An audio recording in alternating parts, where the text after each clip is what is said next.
The following NBC sports program is brought to you in living color. Hi, I'm Joe Namath of the New York Jets. The Baltimore Colts will win today's Super Bowl game. I can't guarantee it, but I definitely think the Colts will win.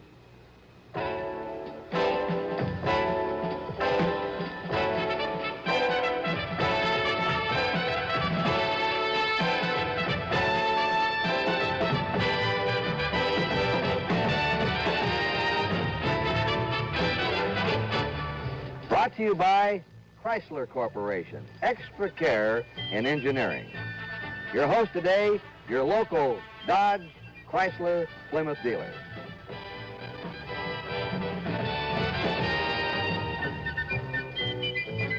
This is the Orange Bowl. It'll be jammed 80,000 fans today, the pro football capital of the world, Super Bowl day, the culmination of the long season that began last September and winds up this afternoon. Only a half hour now, countdown to the kickoff in beautiful Miami. Hi, everybody. This is Kurt Gowdy, along with Joe Namath here in Miami. We're waiting for the start of Super Bowl V. Because of the demands and pressures of getting ready for this game, we have pre-taped this show in the outdoor studios of WCKT here in Miami. Anyone who recalls that Joe Namath 2 years ago personally guaranteed a victory for the New York Jets over the Baltimore Colts will be interested in his observations today. I don't know what you've read. You've read and heard a lot of things about Joe. Believe me, he is a serious student of football. He's a brilliant theorist, and after spending hours with him looking at these films, I can tell you that he can really take a pro football team and pick it apart. It's not just his quick release in the Army you've heard about. He has a fine football mind. Joe, today it's the Baltimore Colts, champs of the American Conference, the Dallas Cowboys, champs of the National Conference. An old AFL team is not here today. Do you think it's taken a little sting out of the game?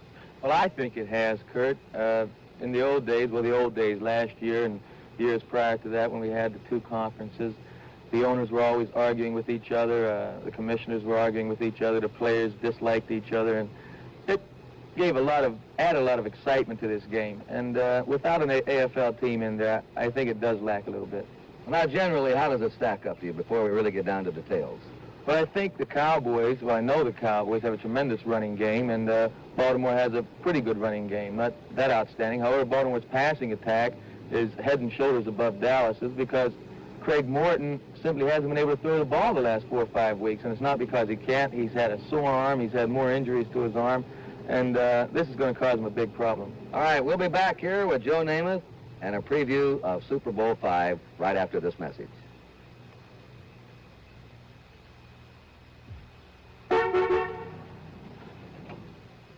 Hey, Dougie, hey, look at what I got. A brand new dart swinger. Ain't she a beauty? I done heard about it. See, I got this special deal down to Dodge Boys. I got the... Buford, turn in your badge. Say what? It's one thing I can't stand as a law officer accepting preferential treatment. You mean a bribe? I mean your special deal. White side walls, wheel covers, vinyl roof, and all that stuff. Well, I paid for all that. But look at the sticker. And the automatic transmission? What about the automatic transmission? What did cost you?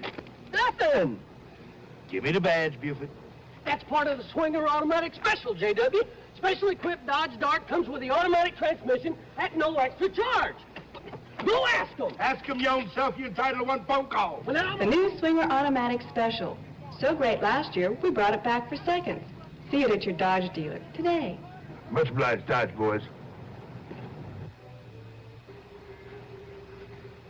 Well, Joe, the Dallas Cowboys arrived here by beating the 49ers in the National Football Conference Championship, while the Colts got here by defeating the Oakland Raiders in the American Football Conference Championship. Did the results of those two championship games surprise you at all? Well, one of them did. I thought that Oakland would beat Baltimore. Of course, when Daryl LaMonica got hurt in the second quarter, I think, not to take away anything from George Blanda, but George can't throw as well as Daryl, and I think that hurt Oakland's chances. And in the 49er game, I didn't really feel that the 49ers defense was strong enough to contain Dallas's running game, and they weren't. So the Dallas game went about according to plan. Well, over 60 million people who will be viewing today's game know that Dallas has a tremendous running game, played a ball control running style of game against the 49ers to beat them. Do you think that the Dallas Cowboys will be able to run effectively against the Baltimore Colts? Well, they have a great running game, so they'll be able to run some, but I don't think they'll be able to run effectively enough. Baltimore has a tremendous defense, and I think they'll cut off Dallas's running game pretty good. This boy, Dwayne Thomas, who is, Tom Landry's called him the greatest running back in the history of the Cowboys, only his first year. They're already comparing him to Jimmy Brown. What do you think about him? Well, it's no doubt that he's a great athlete. He's done wonders for the Dallas team so far this year, and there are a couple other young backs that are also tremendous, like Ron Johnson from the Giants and O.J. Simpson.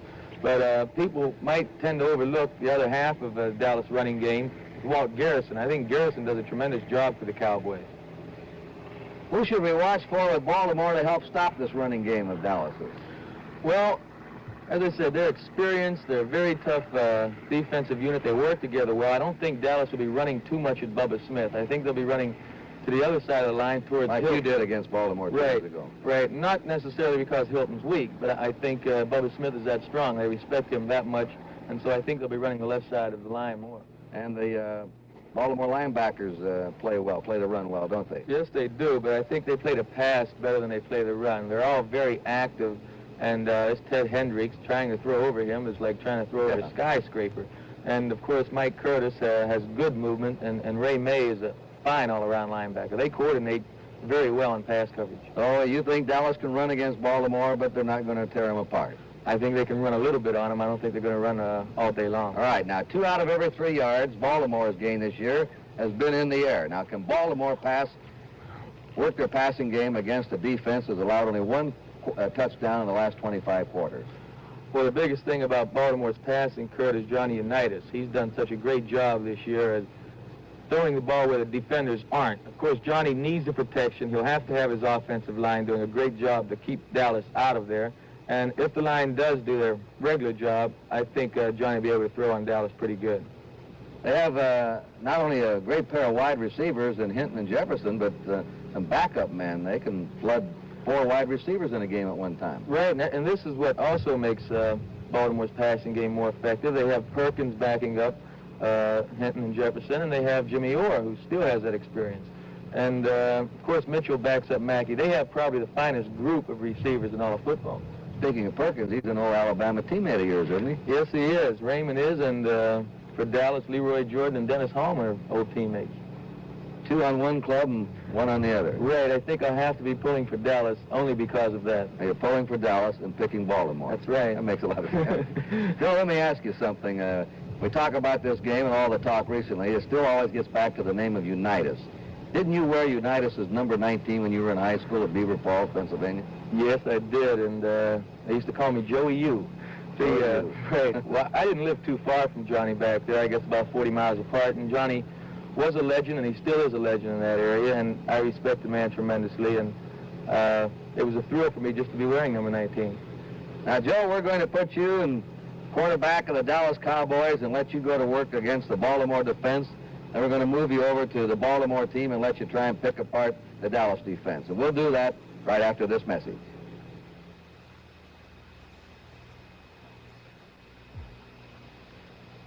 The salted peanut theory.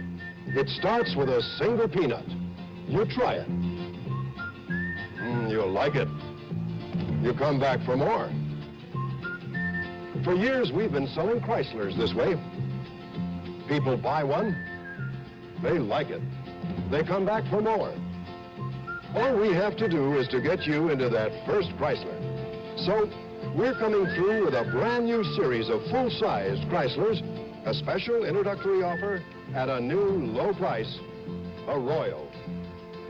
Royal is our way of introducing as many people as possible to Chrysler luxury, quality, and value. New Chrysler Royal. New low price. Royal. The easiest way yet to acquire the Chrysler taste. Here comes Chrysler, coming through. Here comes Chrysler.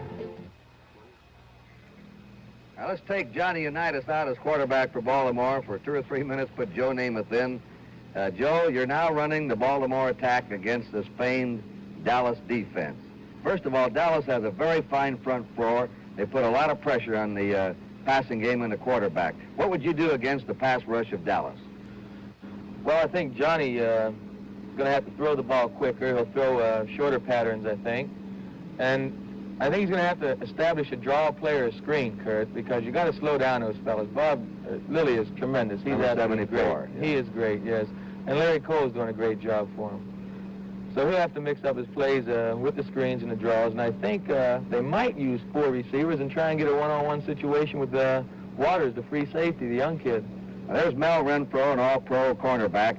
Have you seen anything where Unitas will be able to find some flaws in that Dallas secondary? Well, I think the only flaw they have is the fact that you can tell what they're going to do a good percentage of the time before they do it. And with Johnny's experience and knowledge of the game, I think this is going to be a tremendous asset for the passing game. What's your key to tell what they're going to do? Well, it depends on the team you're playing against. And with Dallas, there's a couple of people, I hate to say who they are actually, that give you the key because we'll probably have to play them next year. Right. But you can tell when you come up to the line of scrimmage just the way a man lines up, or very often just the way a guy's looking at you, what they're going to do. Dallas going to play zone, man-to-man, or both? I think they'll use both. Dallas will double cover both wide receivers at times, or they have in the past. Now, I don't know if they want to do that and hang the linebackers up one-on-one with Mackey, because Mackey's a tremendous receiver. Fans can look for 2 defenders covering 1 wide man, 2 in the other, which might release the big tight end Mackey down the middle. Right. The linebackers will try and hold Mackey up at the line of scrimmage, but he's a big man. If he gets free, he'll be dangerous. Of course, Unitas very quick spotting these things, and he probably will do what he sees in the Dallas defense. Right. Now, as I said earlier, that's the biggest asset of Baltimore's passing attack. Johnny is so quick at reading the defensive alignment, etc. Joe, psychologically, as a quarterback, how important is it going to be to score first in this game? I think it's very important to Baltimore in this respect. Dallas doesn't have that explosive offense that they used to have. If Baltimore scores early, Dallas may have to try and catch up to them, but they won't leave their game plan early in the game.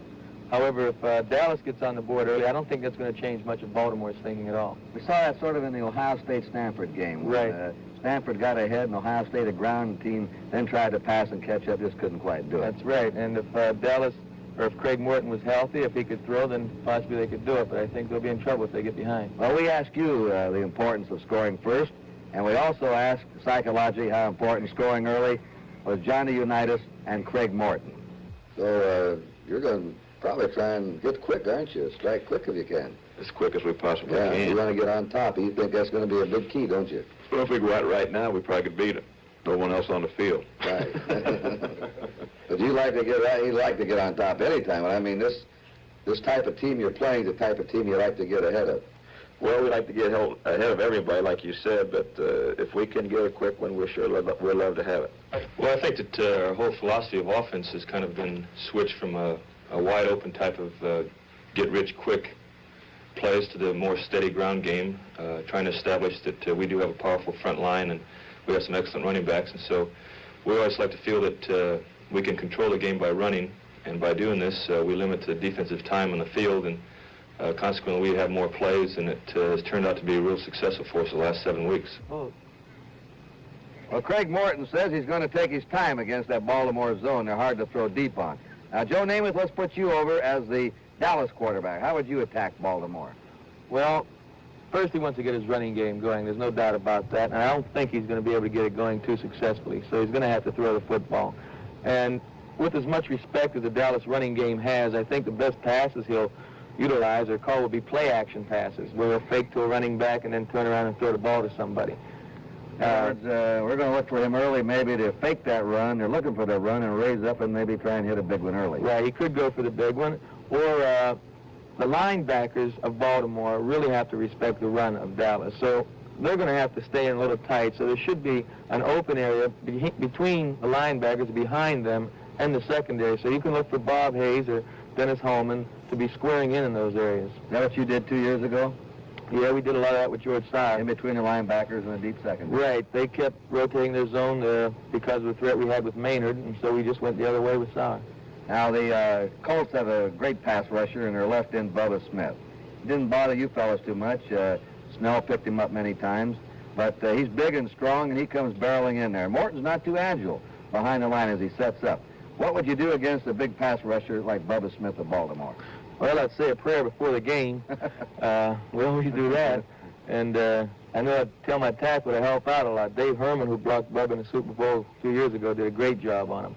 Bubba, I don't think, however, is going to be too concerned with the pass. I think the whole Baltimore line will be more concerned with the running plays, and Craig will probably have time to pass unless he has to pass. Then Baltimore will start coming after him. Well, they say Dallas is a winning team without a quarterback.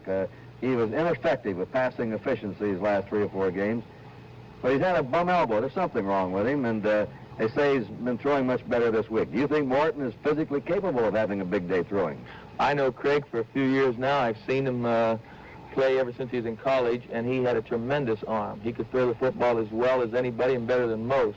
But something has definitely happened to his arm over the last 6 or 7 weeks. He is injured, and no one knows how it's going to be for the game. All right, Joe, we'll be back here with a wrap-up right after this message.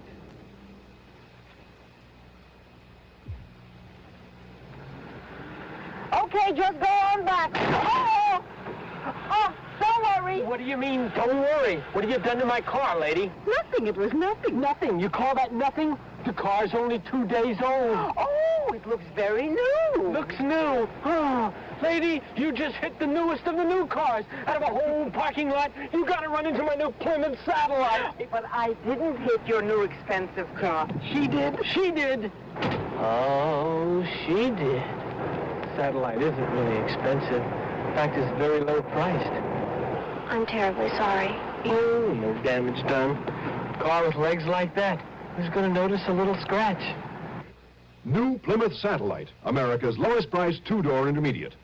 Based on manufacturer's suggested retail prices of Satellite pictured and closest competitive models comparably equipped.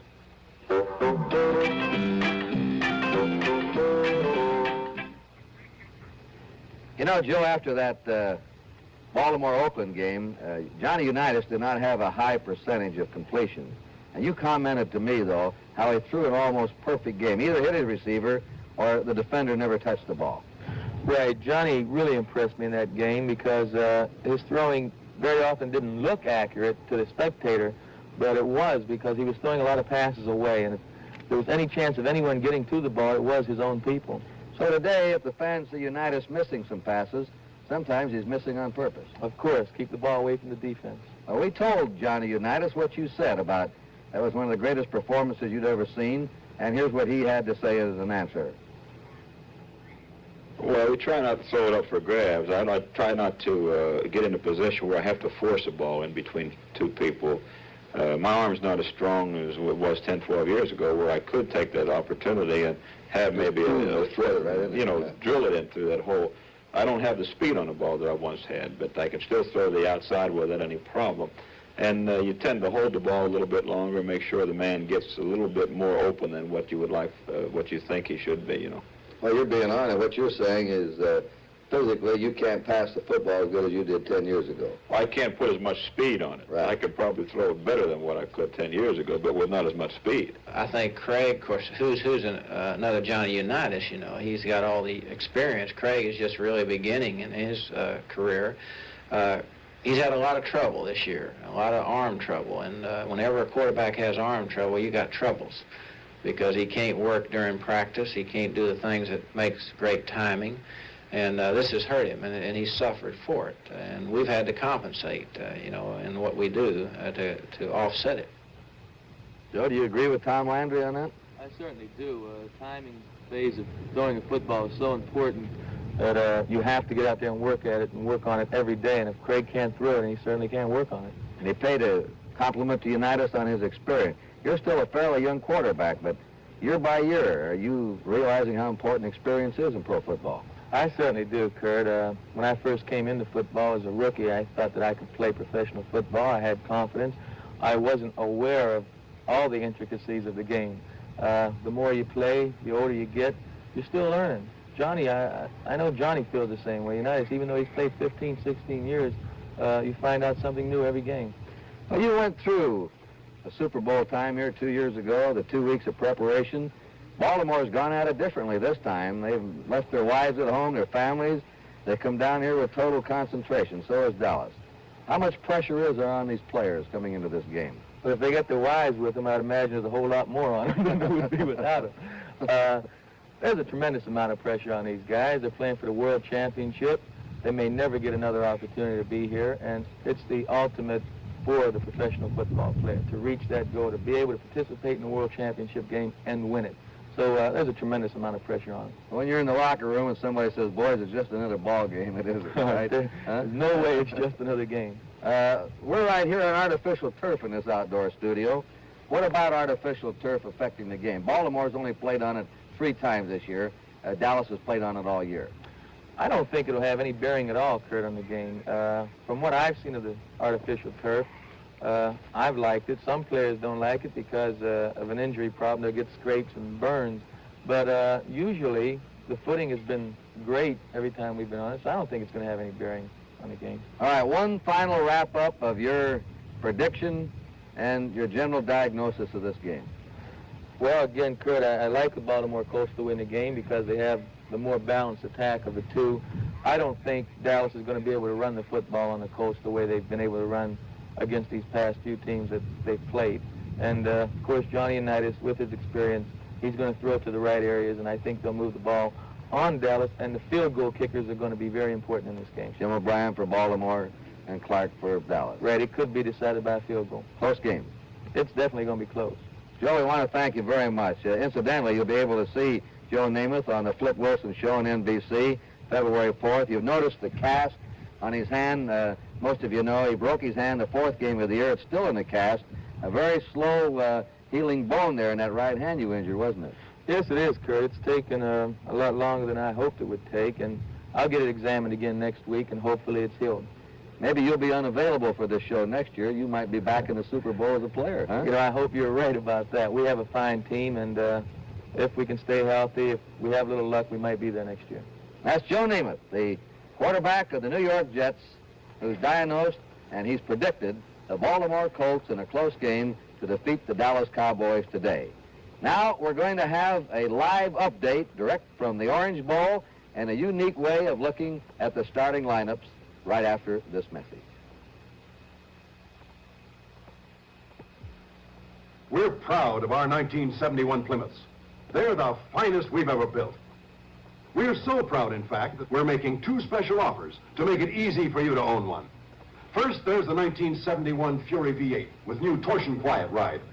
To give it an extra big push, we've added a special package of popular options, including power steering, power brakes, and air conditioning.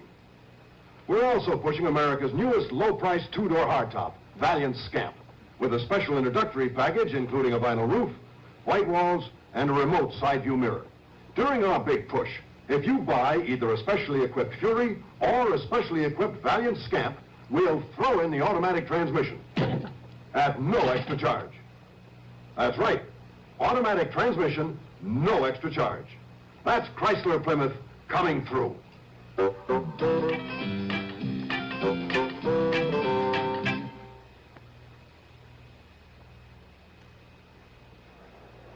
This was the Orange Bowl Stadium early this morning. And now, just before game time, it is already filled, 80,000 on hand. We're here in our NBC telecasting booth now, and believe me, it's been a tough ticket for this game. They've been scalping them for over $100 in the hotel lobbies and around Miami. The weather is going to be played in bright sunshine. It is cooler, though. It's been hot all week here in Miami, but it cooled off yesterday. The temperature will be 65 degrees, an ideal climate for the players. And now we're going to take a unique look at the starting lineups as we match the offensive player against the defense.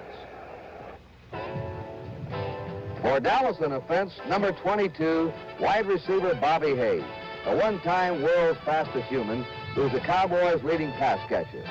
Matching with Hayes on defense for Baltimore is right cornerback Jim Duncan, number 35, who is the top kickoff return man in the American Conference.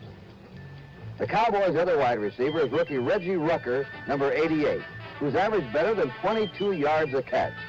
Rucker's pair on defense with Baltimore's left cornerback Charlie Stoops, number 47.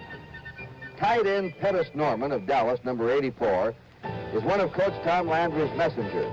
He carries in the plays along with the other tight end, Mike Ditka. Strong safety Jerry Logan of the Colts, number 20, who intercepted 6 passes during the season, will line up opposite the tight end. Rayfield Wright, number 70, is the starting right tackle for the Cowboys, and his duel with gigantic Bubba Smith, number 78, the Colts left end, should be something to watch. Blaine Nye, number 61, holds down right guard for Dallas. He's at his best pulling out of the line. Nye will be up against the wily Colt veteran left tackle, rough and tumble Billy Ray Smith, number 74. The Dallas center is Dave Manners, number 51. Right down the alley from him will be one of the most vicious tacklers in pro football, Mike Curtis, number 32. They don't call the Colt middle linebacker the Animal for nothing. At left guard for Dallas, John Nyland, number 76. He's quick, an outstanding pass protector. Nyland draws the Colt right tackle, Fred Miller, number 76, who's more adept in stopping a run than a pass. Ralph Neely, number 73, is the Cowboys' left tackle. He's probably the top performer in the Dallas defensive line. Neely will be banging helmets with the Colts right end, Roy Hilton, number 85, who has developed into a fine pass rusher. Running back Dwayne Thomas, number 33, is a Dallas Rookie of the Year. He became a starter in the 6th game of the season and finished as the top Cowboy runner with 803 yards, the 5th best of the National Conference. Thomas had 2 exceptional playoff games, picking up a total of 273 yards in those 2 games. Paired with him is Baltimore's left linebacker Ray May, number 56. The Dallas fullback or running back is Walt Garrison, number 32. He gained 500 yards during the season. And the Colts' fast improving right linebacker Ted Hendricks, number 83, will be across the line from Garrison. Quarterback Craig Morton of the Cowboys, number 14, threw 15 touchdown passes during the regular season. But his scattered arm statistics in the playoffs were dismal. Opposite Morton on defense for Baltimore is free safety Rick Volk, number 21, who intercepted 4 passes during the season. And that's the way they'll line up for the opening kickoff in Super Bowl V.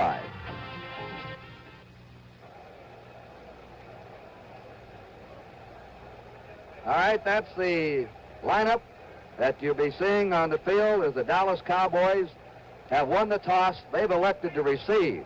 And interestingly enough, we don't know how the wind is down in the field, but the flag shows that Dallas will also have the advantage of the wind in the first period. But on the field, the wind may be a different factor.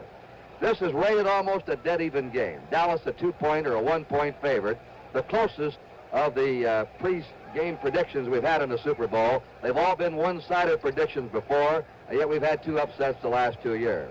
So it should be a dandy, and that's how it looks here from the Orange Bowl just before we move downfield.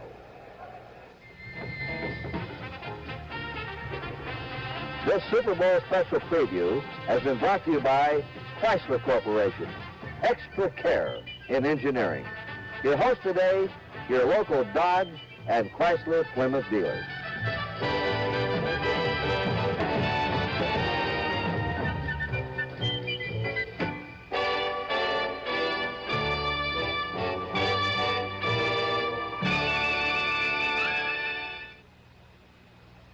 Lloyd Bridges, Gene Barry, and Diane Baker star in a chilling world premiere movie tomorrow at 9/8 Central Time. Some airlines please some of the passengers some of the time. Their coach seats, though narrow, please quite a few people, but not everybody. On Continental Airlines, though, coach and economy seats on every 707 and 727 Fanjet we fly are as wide as first-class seats. That pleases all of our passengers all of the time. Do yourself proud on Continental Airlines. I know all about Santa Anita. People getting wildly emotional 9 times a day. Yes, get wildly emotional 9 times a day at Santa Anita now. Impossible. Try it. Try it. Have you seen this new Dodge Colt? It's a little economy car with reclining bucket seats. It's been held over, one of the great comedies of all time with one of the great casts of all time. Don't miss Light Up the Sky, held over through Saturday, February 6th at the Huntington Hartford Theater. KNBC, Los Angeles. Last August, over 2,000 players reported to professional football camps. The regular season began in early September. Over 200 games have been played. And now we're down to the final game, with only 80 players left and 2 teams. It was probably the most exciting season in the history of professional football, with a new alignment and a new divisional setup. And with just 2 weeks to go in the regular season, fans in 16 cities had their fingers crossed with hopes that their team could still make the playoffs. And now, this is Kurt Gowdy on behalf of NBC Sports saying that we're delighted you can be with us today, not just for a championship game, but for a unique event that has become a happening on the American scene.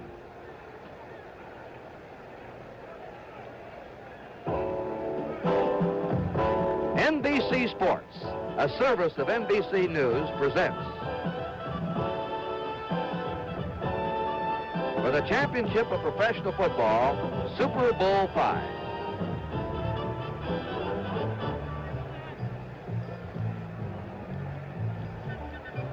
The American Conference champions, the Baltimore Colts, versus the National Conference champions, the Dallas Cowboys. From the Orange Bowl in Miami, Florida, and brought to you by Chrysler Corporation, Extra Care in Engineering. Your host today, your local Dodge dealer. And by Goodyear, the only makers of long-wearing polyglass tires.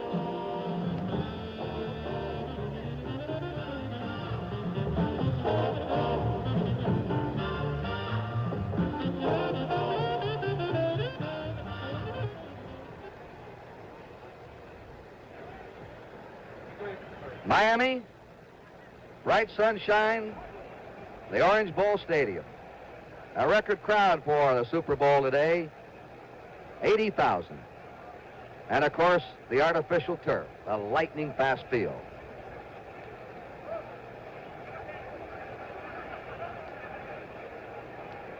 Hi, everybody. I'm Kurt Gowdy, and I'll call the play-by-play this afternoon. Kyle Rote, one of the best players who ever performed in the National Football League, will be analyzing this game. And down on the field, roaming the sidelines for pertinent information, will be Bill Ennis. Well, the Cowboys and the Colts have left the field. Right now, in their locker rooms, each player alone with his thoughts, what he has to do today. A final word from the coaching staffs, and then the team prayer. Meanwhile, at the bottom of the Orange Bowl, there's pomp, there's pageantry, and there's music.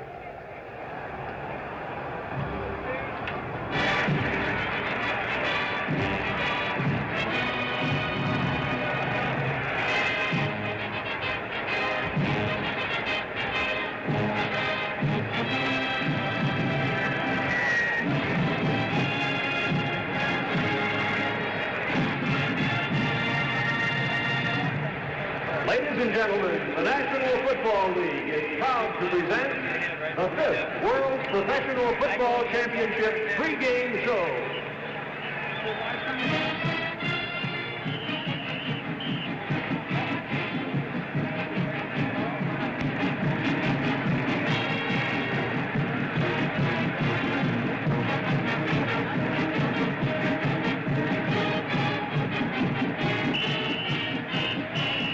Symbolic of today's game is the shield of professional football with the letters NFL, the National Football League, comprised of the National and American Football Conferences, and 26 stars to indicate those 26 football powers whose gladiators of the professional gridiron led us to this confrontation today to determine the champion of the 1970 season.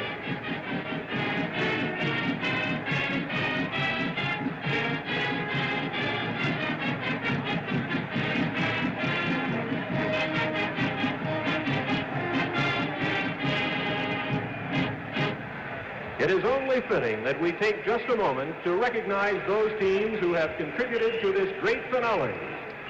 In the National Conference, the Atlanta Falcons, the Los Angeles Rams, the New Orleans Saints, the San Francisco 49ers, the Chicago Bears, the Detroit Lions, the Green Bay Packers, the Minnesota Vikings, the Dallas Cowboys, the New York Giants, the Philadelphia Eagles, the St. Louis Cardinals, and the Washington Redskins. In the American Conference, the Denver Broncos, the Kansas City Chiefs, the Oakland Raiders, the San Diego Chargers, the Cincinnati Bengals, the Cleveland Browns, the Houston Oilers, the Pittsburgh Steelers, the Baltimore Colts,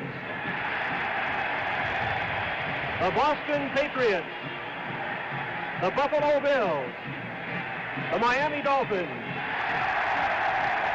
and the New York Jets. And the New York Jets, and of course our teams which have reached that pinnacle of championship status, today's contestants, the Baltimore Colts.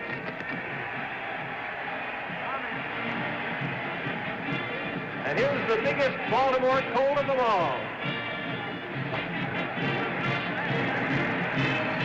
And the Dallas Cowboys.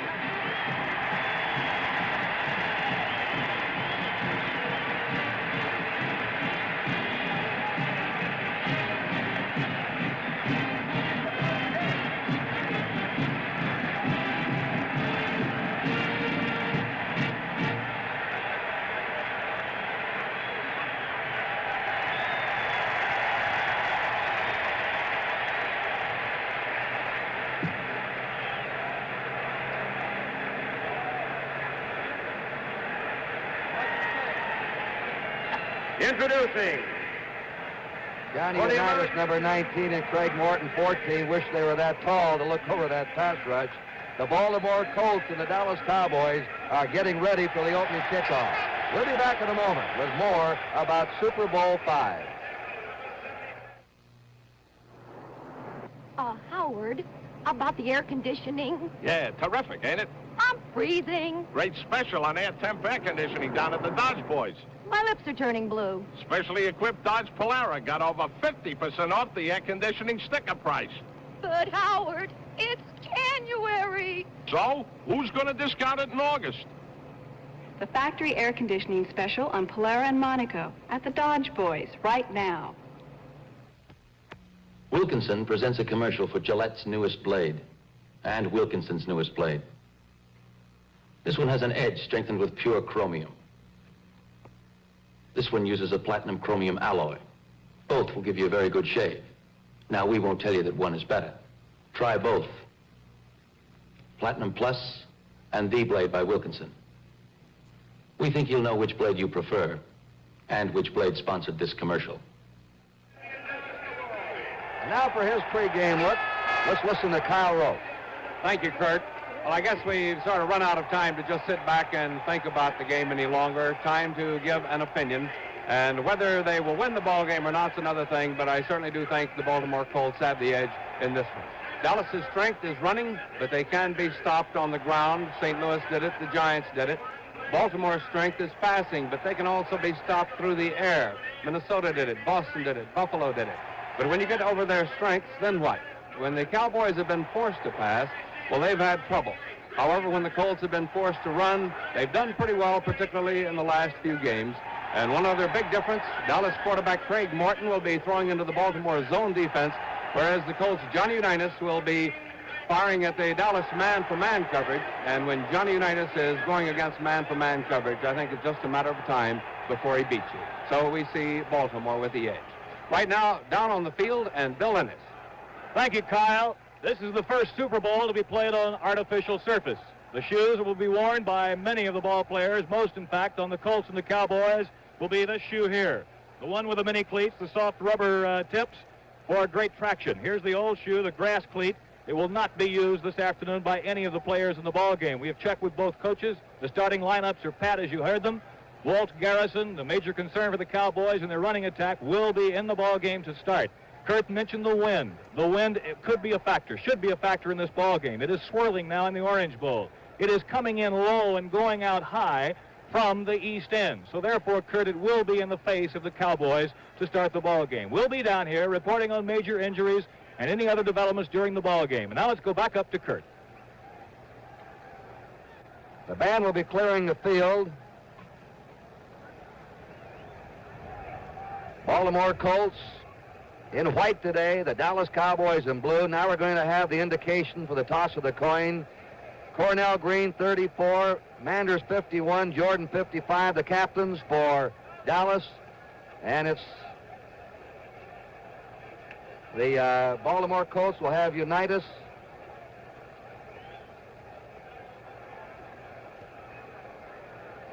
He's going to be the offensive captain. Ray May, number 56. Fred Miller, the veteran, is the defensive captain. Dallas won the toss. They've elected to receive. Baltimore will kick off from your right. Norm Schachter is the referee. Paul Trapinski, the umpire. Ed Marion, the head linesman. Jack Fetty, the line judge. Hugh Gamber, the back judge. And Fritz Graff is the field judge.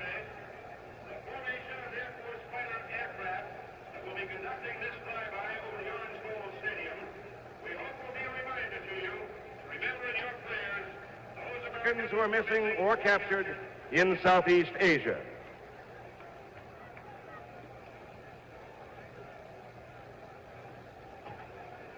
I hope you caught that announcement. We're going to have a formation of Air Force fighter aircraft conducting Ladies and gentlemen, flyby. would you please join in singing our national anthem? They're not here yet. And now our national anthem.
For the flyby, one will peel off, a reminder of our missing or men captured. There's the missing symbol of our prisoners of war in Vietnam as they roar by.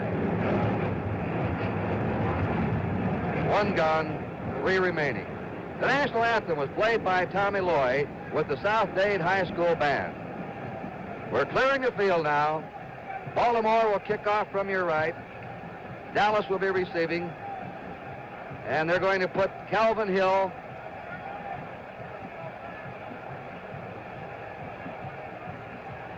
on the near side and Mark Washington on the far side.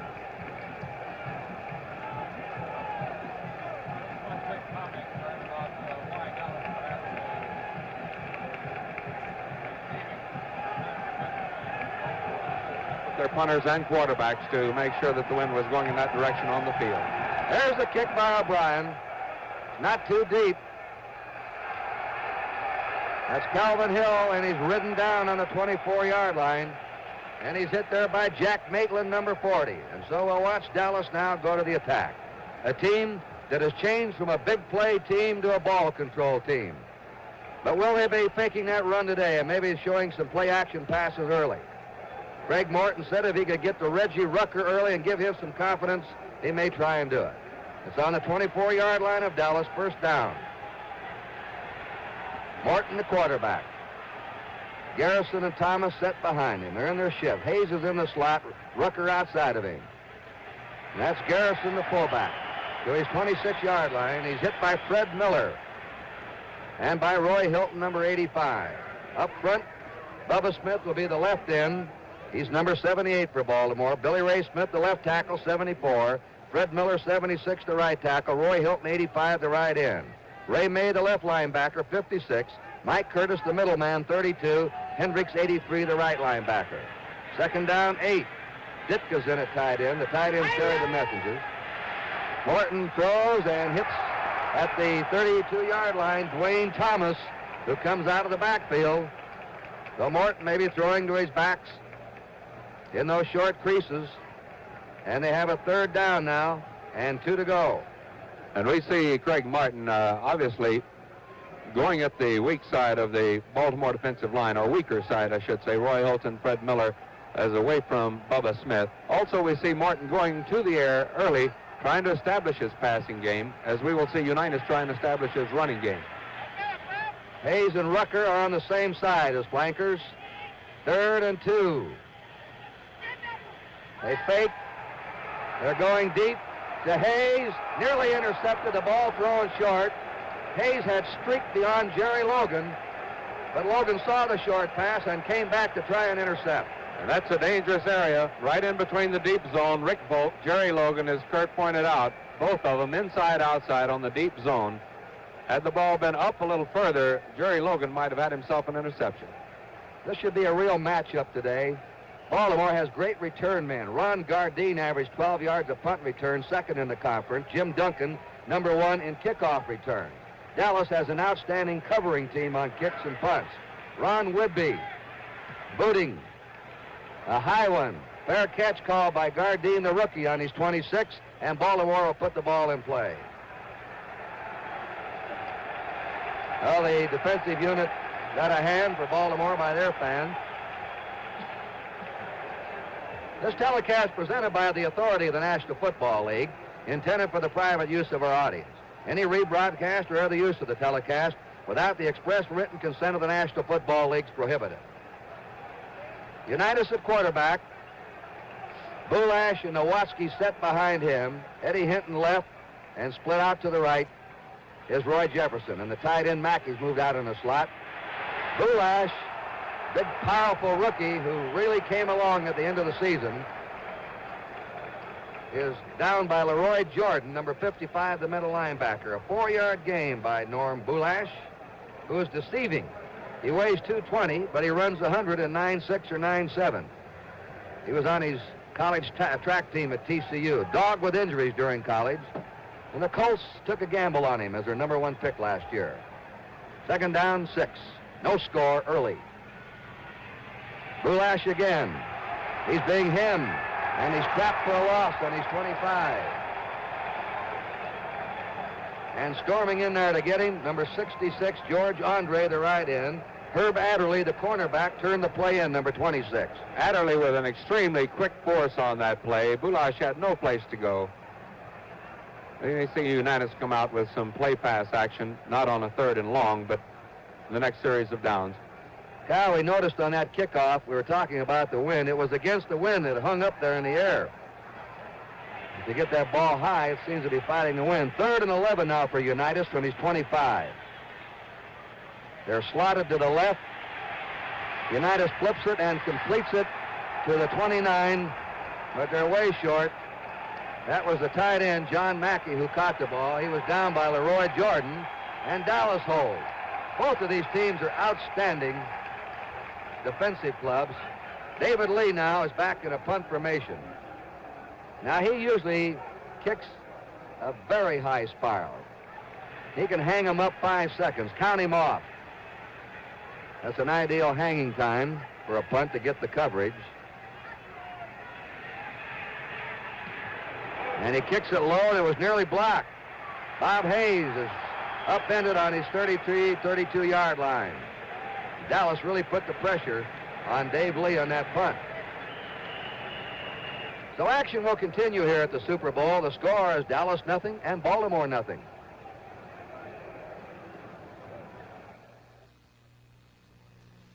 This was Watts, 1965. A lot of us didn't know where our next meal was coming from. This is the Watts Manufacturing Company today. Minority Americans working together, making products, making profits, and making progress. From payroll deduction, we're buying stock in ourselves. Soon we'll be one of America's largest minority enterprises. A team from a full-service bank figured it all out. First, they worked up the plan. Then they got up the money. Now they're helping to train us. Next, they'll pass out the stock. Over 3 million shares. Not the easiest way for a bank to work, but the best way to help us grow. In actual cases like this across the country, full-service banks are helping. A full-service bank can help so many ways.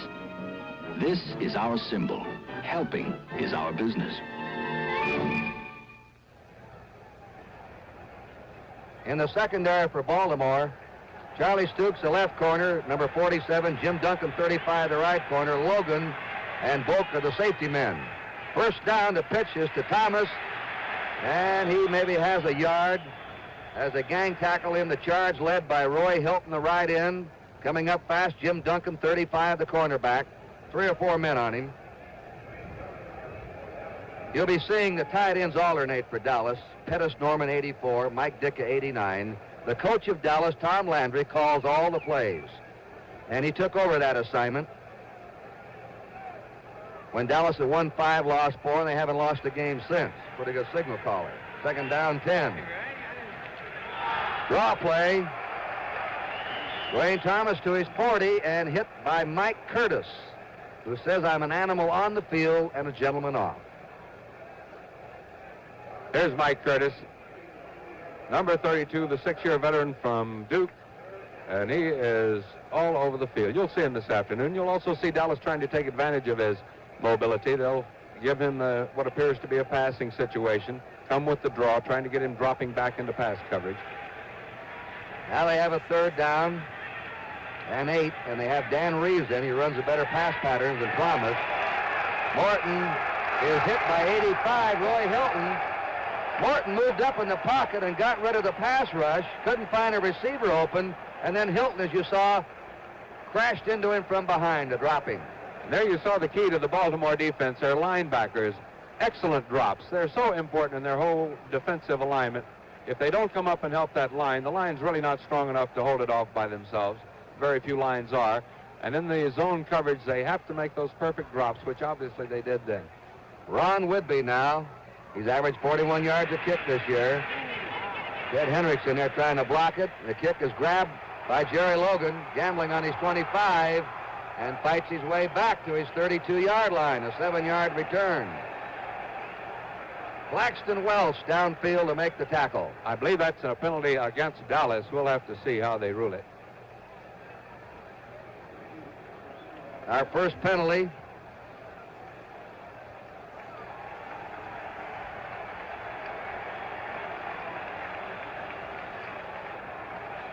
Now they put the ball on the Baltimore 47, Leroy Jordan, the defensive captain, talking to the official. It's a legal use of the hands against Dallas. Baltimore's ball, first down on their 47. The best field position either team's had. Craig Morton getting some rosin on his hands. Johnny Unitas sets him down. Unitas looking, flips it, and it is intercepted by Chuck Howley. Chuck Howley coming to the 35, to the 40. Chuck Howley to the 50, and he's out of bounds. And grabbing him out was Johnny Unitas, who threw the ball. Howley, a very quick linebacker. All the Dallas linebackers are quick. Here's Howley making that drop, trying to cover Boulash, trying to get in the area where Boulash was, and he made the perfect drop, and then a great individual effort trying to haul that ball in. Howley, excellent range, great lateral movement, and a pretty fair runner when he gets the ball. There's Johnny Unitas bringing him down. That was a 19-yard return by Chuck Howley. Dallas now in Baltimore territory, the first time either club has crossed the 50. No score, 9 to go in the first period. That was Rucker in motion. Dwayne Thomas ganged up on the Baltimore 45. Jim Duncan barreling in from his right cornerback spot, putting the tackle on him. Dwayne Thomas, who Tom Landry has called the greatest runner in the history of the Dallas Cowboys. Just a rookie, came into his own in the 6th game against Kansas City when Calvin Hill became injured, and now he's carried that ball since. We have 2 West Texas State boys in the game today. Dwayne Thomas on the field for Dallas and Jerry Logan for the Baltimore Colts. It is 2nd down 9. Dallas in the Baltimore 45. Martin trying to dump it off. Incomplete pass. Looked like he was trying to set up a screen to one side. That was well covered by Ray May. Then he was looking for a safety valve man to get the ball to. You know, with as many intricate plays as Tom Landry devises, that could well have been a fake screen right, fake screen left, screen up the middle, which is not inconceivable. You can certainly do it. And it looked like he had 2 wide men out to the right and left, and then trying to go up the middle to Walt Garrison. Just over 8 minutes remaining in the first period, no score. 3rd and 9 for the Dallas Cowboys on the Baltimore Colt 45-yard line. Craig Morton, a 6-year pro veteran, University of California. He's had passing problems in the playoff games. Sets up and fires that ball, and he just missed Bob Hayes. Hayes had a chance at it. There's a flag down. They dropped the flag on the play. And we might have pass protection holding here against the Dallas Cowboys. Morton had a dislocated finger at the start of last season. Then he had a shoulder operation. They had to take 12 inches of ligaments out of a foot and put them in his shoulder. He's just been nagged with injuries the last 2 years. He's had a bad elbow the last month. Here's a penalty against the Dallas Cowboys. Back to their 31. It's holding on pass protection. Let's go down to Bill Ennis. Kurt, on the last series of downs when the Cowboys had the ball and Craig Morton was dumped, he broke the skin on his forefinger of his passing hand, and it was hurting him when he came to the side. He was shaking it. He had some medication put on it, and on these last 2, you can tell it might be bothering him some. Let's go back up to you. Dallas ball on their 31-yard line, 3rd and 33. And now Ray May, Bob Grant's gone in, a 4th linebacker, a 3-man rush. Coming through is Walt Garrison. He's hit by Mike Curtis, the middle linebacker of the Baltimore Colts, on the 41-yard line of Dallas. Blaine Nye, the right guard for Dallas, and Danny Reeves in the backfield. Great blocking on the draw.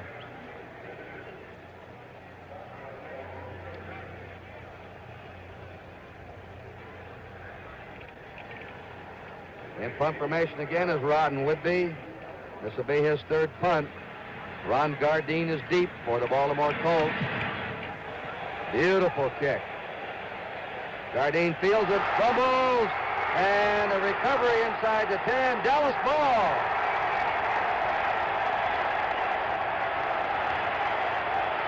Gardine couldn't handle a punt. And here's a look at how it happened. Ron Gardine. Gardine trying to get going to his left, but the ball fading a little way to his right could perhaps be attributed to this wind. But another key play on a kicking play. And a big break for the Dallas Cowboys. Both Cliff Harris and D.D. Lewis are there. More pro games are turned around on kicks in the kicking game than any other factor. 1st and goal to go now for Dallas on the Baltimore 9-yard line. Morton feeding it off to Thomas. Thomas power running it, maybe reaching the 5 or just short of it. Charlie Stoops, the left cornerback.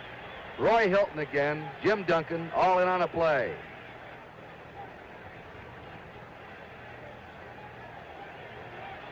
Second down, 5.5 to go for a Dallas touchdown. No score, 6.5 minutes to play in the first period.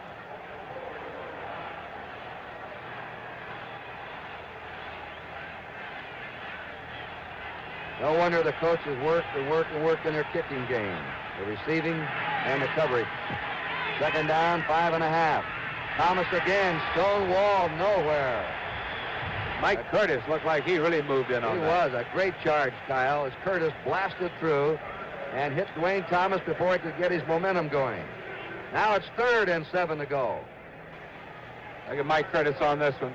Fighting off that block on Dave Manders and just really overpowering Manders to get into the runner, Thomas. Dan Reeves, number 30, is checked in. Dwayne Thomas comes out. They use Reeves on 3rd down passing situations. He can catch the ball. 3rd now and 7 for a Dallas touchdown. Morton looking. And overthrows Reggie Rucker. And the field goal team is coming on. Rucker was covered there by Charlie Stoops. 4th and 7. Mike Clark is on. He hit 18 out of 27 this year. Reeves will hold for him at the 13-yard line. Slight angle from the far side. Kick is good. So Dallas is first on the scoreboard. Action will continue here at the Super Bowl. The score, the Dallas Cowboys 3, the Baltimore Colts nothing. Men, when you take it off with Noxema medicated shave, you know how close you can get? Hmm?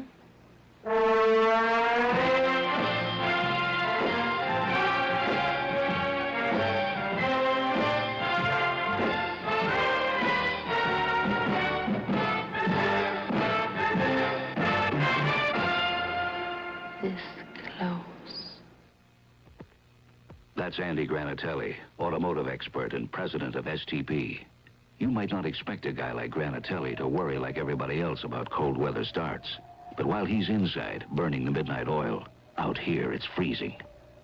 So Andy uses STP oil treatment, not because he makes it, but because it works like antifreeze for your oil. Helps any engine start easier all winter long. Have your service station add STP to your oil and get the edge on winter. The man with the jacket and black shirt is Gino Marchetti, considered by most experts the greatest defensive end who ever played football. And he's still a Colt fan, and he helps the Colts with some coaching during the years. Here's the kickoff, a short one. Running up on it is Jim Duncan, a great kickoff returner to the 30. Duncan nearly breaks it, brings it out to the 36. He's averaged 35 yards a kick return, and he usually gives Baltimore good field position after a kickoff. Claxton Welch brought him down. Baltimore did not have a turnover against Oakland to win the American Football Conference Championship. They've already had 2 turnovers in this first period. Unitas being intercepted once and then fumbling a punt away to Dallas. Baltimore's ball, first down on their 36. Unitas to Boulash. Boulash is hauled down on his 36-yard line by Bob Lilly, the sheriff. One of the greatest defensive tackles of all time. 10 years he's played with the Cowboys, a former All-American at TCU. Very agile and strong. And you'll see Baltimore putting 2 men on him. If they probably are starting their game plan to put 2 men on him. And some clubs even have to finally resort to putting 3 men to stop Lilly. Great, as you just saw, tremendous lateral reaction. Eddie Hinton flanks left, Roy Jefferson right. Second down, 10 for the Colts. Trying to establish that running game. Coming through is Nowatzki, who on the Tuesday before this regular season started was unemployed. He was cut loose by the Detroit Lions, picked up by the Colts as linebacking insurance. Injuries to Tom Matty, Jerry Hill, they made him into a running back, and he has come through, and he's been a good blocker. George Andre, the right end, made the tackle on him. A gain of 7. Third down, 3 for Baltimore. 4 minutes to go in the first period. Dallas is leading 3-0. Dallas putting those outside linebackers up. Boulash, he stopped at the 44 of Baltimore. Dave Edwards angling in from the left lineback position, number 52. Number 75 is the left tackle who got underneath the play, Jethro Pugh. So the amazing Dallas defense that has allowed only 1 touchdown the last 25 quarters so far has throttled the Colts. And they throttle their ground game, which is hurting Baltimore. On the other hand, Martin has been successful with his short passes, certainly not his long passes. All right, in punt formation is David Lee, who averaged 45 yards a kick this year. He's kicking to either Hayes or Renfro. That's the type of high kick that this boy boots. And gets down there someone. If they can, they down it. And they downed it and carried it in. Well, they had him on the ropes if they could have kept the ball in there. Right. Just too many fingers in the pot, I guess. Too many cooks in the kitchen that time. Their momentum carried the ball across the goal line. You'll see him try and slap it back or slap it dead before it can cross that goal line. They would have had Dallas on the 1-yard line. But 2 or 3 men scrambling, and their momentum carried the ball in. Well, we have a timeout now. Action will continue here at the Super Bowl. The score, the Dallas Cowboys 3, the Baltimore Colts nothing. The Goodyear Custom White Tread Polyglass Tire. Laramie, you've got a lot of driving ahead of you, mister. Polyglass is mileage.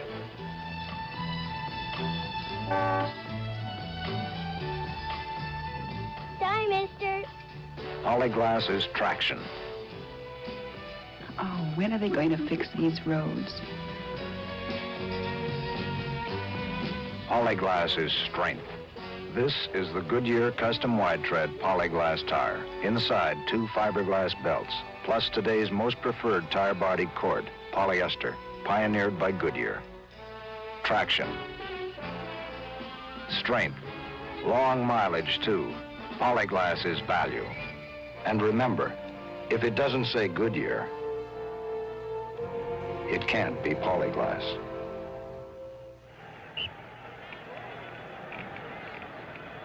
Tom Landry, with his back to you, has been a coach of the Cowboys since their inception in 1960. He watches his team. That's Ditka, who'll bring a play in on the next down. In motion goes Reggie Rucker. Walt Garrison, 25. He's my man. I was reared 2 miles from the rodeo grounds in Cheyenne, Wyoming, and this fella is a rodeo hand. He was a star in high school on a rodeo team. He's a bronc buster, Brahma bull rider, bulldogger. And I'll tell you, Kyle, I grew up sort of around the rodeo days, and you've got to be a tough performer. Well, he is a tough one. He's carrying an assortment of injuries into this ball game. A very bad ankle, which has just apparently gotten well enough for him to run, and also a chipped bone in his shoulder. Second down 5. The Cowboys in their 25. They're leading 3-0. In motion is Dwayne Thomas. Here's a draw to Garrison. Garrison has a first down to his 31-yard line. He's hit by Billy Ray Smith, who's going to call it quits after today. He'll retire. Tom Landry sending in Pettis Norman now with the play. You'll see Norman, 84, replace Ditka, 89, and Ditka come back in. The tight ends bring the plays in. Paul Brown used to use the guards as his messenger boys. Landry uses his tight ends. Dallas on their own 30. That's the first down. Here's Dwayne Thomas. And he's out of bounds on the 33-yard line of the Cowboys. Ted Hendricks and Ray May, the 2 linebackers, took him out. Ralph Neely, this is a great offensive line the Cowboys have, maybe the best in the business. Neely, 73 at left tackle. Nyland, 76 at left guard. Dave Manders, 51 at center. Blaine Nye, 61 at right guard. Rayfield Wright, number 70 at right tackle. The interior linemen don't get the glare of publicity, but you can't win without them. They're the protectors for the passer, the men that help move the ball. Morton making a screen this way to Reeves. Dan Reeves to the 35, trying to pick up some blocking. And he's to the 47-yard line. A first down again for the Cowboys. Charlie Stoops brought him down. Dan Reeves, who wanted to try something new this year, become a coach. He's a player coach. Now watch Martin go back, fake to his right. That's the fake screen right, screen left call. And here he comes out. Excellent protection. Ralph Neely, 73 out. Cutting back across field now, picking up some blockers, and then the rest of it pretty much on his own. This, of course, is fake screen one way, screen the other way. Gets those linebackers really moving when that quarterback goes back, looks off to his right like he's throwing that screen. They'll take off over there as though they have read the screen, and they drop it off to the opposite side. First down, Morton faking again. He's throwing deep to Hayes, and he's got him. Bob Hayes catches the ball. He's down at the 13. There's a flag down in back of the line of scrimmage. In a fight, Bob Hayes and Jerry Logan going at it. There was a flag drop in back of the line of scrimmage. Here's the catch by Hayes. And here you'll see Stooks just lost sight of the ball. His back's to it. Had he turned around, the ball should never have been completed. But Stooks not, using his body, just trying to keep his eye on that runner, and there's the penalty. A call roughing the passer against Miller of Baltimore. After that ball is released, the referee is dedicated to protecting a passer. He's a sitting duck. Miller roughed him, so they tacked the penalty on after the completion, and Dallas now has a first and goal to go on the Baltimore 6. The two tight ends are in now, Norman and Ditka, to get some blocking power. Thomas and Garrison are messed up. Now they go into a split back formation. They fake, and Morton throws the ball, and they had it wide open. Wide open was Dwayne Thomas over there with Neely to convoy him into the end zone. Dallas is coming out throwing today, and they're confusing Baltimore right now. They've really got them confused on defense. And as you said, Kurt, no one anywhere near Ralph Neely and Dwayne Thomas. They were over near where the official is up at the top of your screen, all alone, about 10 yards away from any Baltimore Colt defender. Bob Hayes comes out. Going in now is Calvin Hill. Calvin Hill, Rookie of the Year last year, beaten out by Dwayne Thomas this year. Two tremendous young running backs for the future. Now they're in the old high-button shoes, straight T formation. There's Dwayne Thomas sliding off and hit on a great play by Jim Duncan, who did his job as a cornerback, out there naked against him and turned him in. Jim Duncan, who's made two good tackles coming up from the cornerback position. It is now on the 8-yard line, 3rd and 8 for Dallas on the Baltimore 8 for a touchdown. Calvin Hill comes out, and Bob Hayes replaces him. It's been all Dallas in his first period. Dwayne Thomas limping off the field, favoring his right ankle, appears, or his right knee. There's the gun, and that's the end of the first quarter in the 1971 Super Bowl game with a score. The Dallas Cowboys 3, the Baltimore Colts nothing. Hey, JW, hey, look at what I got. A brand new Dart Swinger. Ain't she a beauty? I done heard about it. See, I got this special deal down to Dodge Boys. I got the... Buford, turn in your badge. Say what?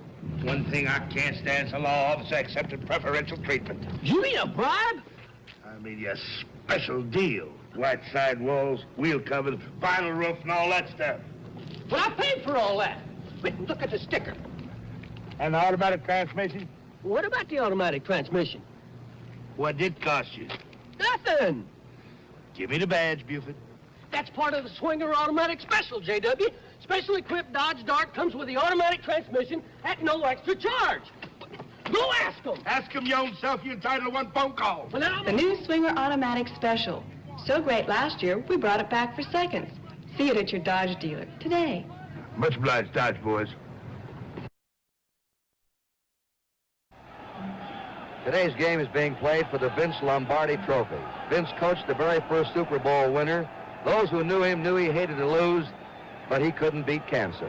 Brian Piccolo, the gutsy Chicago Bear running back, gave everything he had, but cancer cut him down too. You know, scientists tell us that through research, we're close to beating this dread disease. The National Football League asked you for your help in making that victory come sooner. Send your contributions, whatever you can afford, to Super Bowl Cancer Fund, Box 800, Grand Central Station, New York, New York, 117. We owe it to Vince and Brian. This is Kurt Gowdy, Kyle Rote, Bill Ennis, second period. Dallas was a little confused, you saw, in their last formation. Rucker started off the field, went back. That might have bombed out that wide open play they had. Here's Morton. He's hit. He throws the ball, but a flag is down. In there on him is Billy Ray Smith, number 74. I think we'll get a grounding penalty. You rarely see it called, but I think that's what it'll be.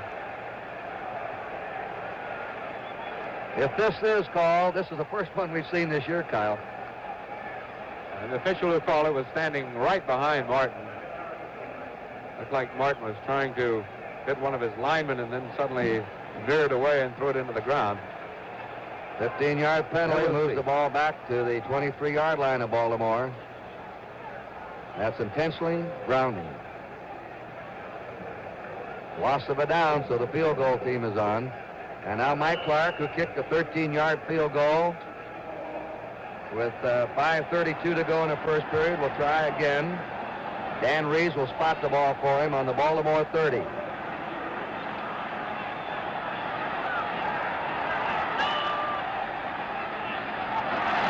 Flag is down. The kick is good, but a flag has been dropped. Now let's see what it's about. It's offside against Baltimore, being declined by Dallas, and they grab a 6-0 lead.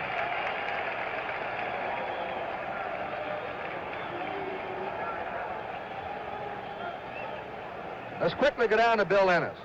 Kurt, on a series of plays a moment ago, Dwayne Thomas slightly twisted his right knee, but he has been running here at the bench. We checked with the trainer. He should be all right and should be back in action shortly. Back up to you. Thanks for that report, Bill. And just checking my running play-by-play sheet, Baltimore's deepest penetration has been to its own 44-yard line. Baltimore has not crossed the 50-yard line yet. There's Thomas.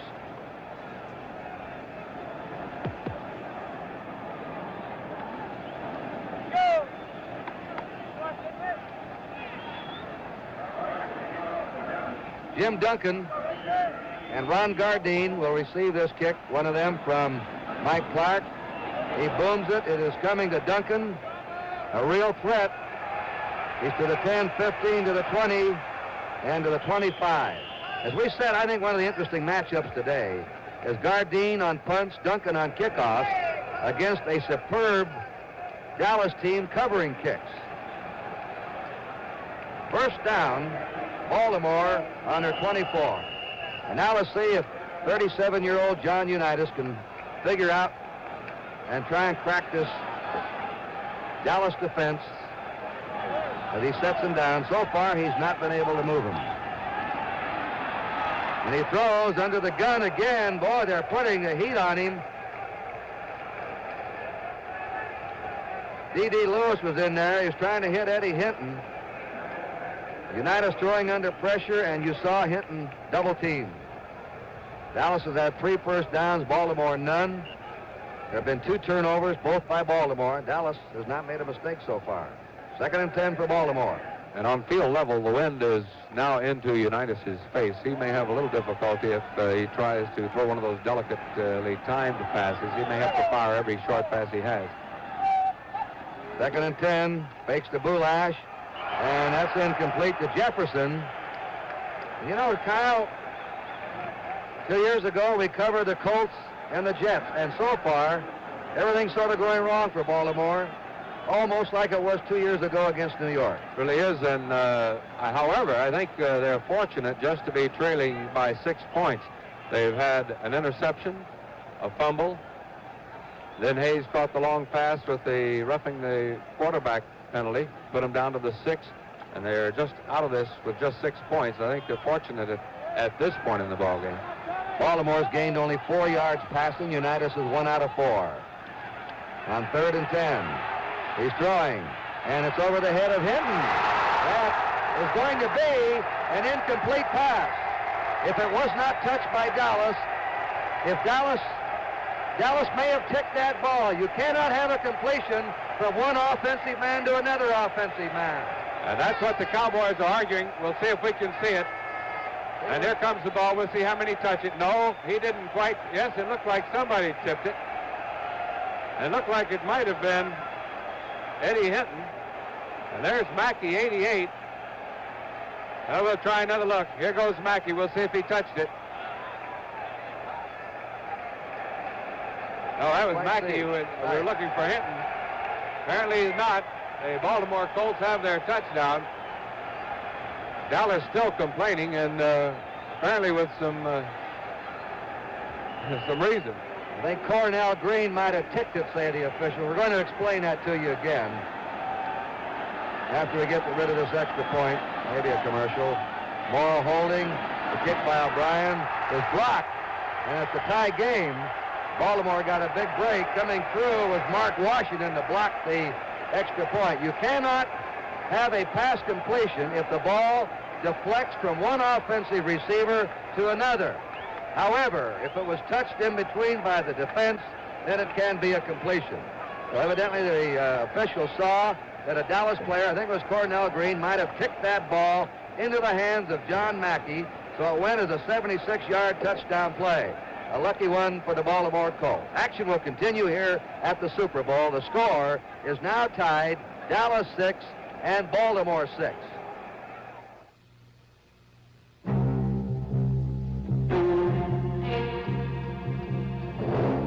Tungsten steel, tough, hard.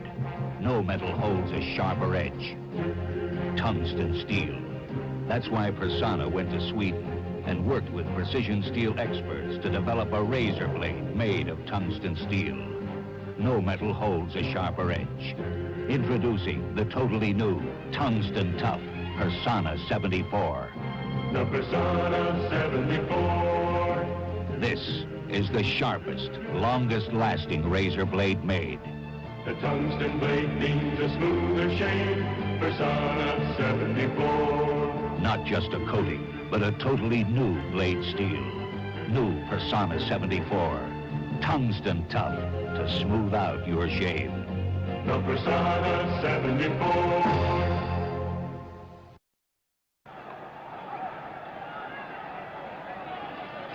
Jim O'Brien now will kick off for Baltimore with Mark Washington back deep and Calvin Hill. The kick is coming. Now they let it go, and Hill is, what's he going to do? He downs it. Here's this play again, Kyle. And we'll see. The ball was intended for Eddie Hinton or Mackey. We'll look and see if Cornell Green did touch it. There it's going over Hinton's head. Now we'll see if Cornell Green tips it right here. Coming down right there. See if he touches it. And it could have been touched or it could not have been touched. Really, it's hard to determine. But at any rate, John Mackey hauled it in. It's a touchdown, 76 yards. It's a tie game. Dallas now on their own 20. Greg Morton beating Thomas, and he is scissored by number 56, Ray May, who came in from his left linebacker position to make the hit on him. You know, it's been an odd thing. In that pregame show, Joe Namath predicted that Dallas would not be able to run as well against Baltimore as they thought. But Dallas has been throwing a lot more than everybody thought they would. They're supposed to come out and play a strict ball control game, but they haven't. They're on their 18-yard line, 2nd and 12. Tie game, 6-6. Look out, get back there, Bubba Smith. Morton now under the gun from Bubba Smith, and it's incomplete. And Morton was dumped by big Bubba Smith. 295 pounds of him.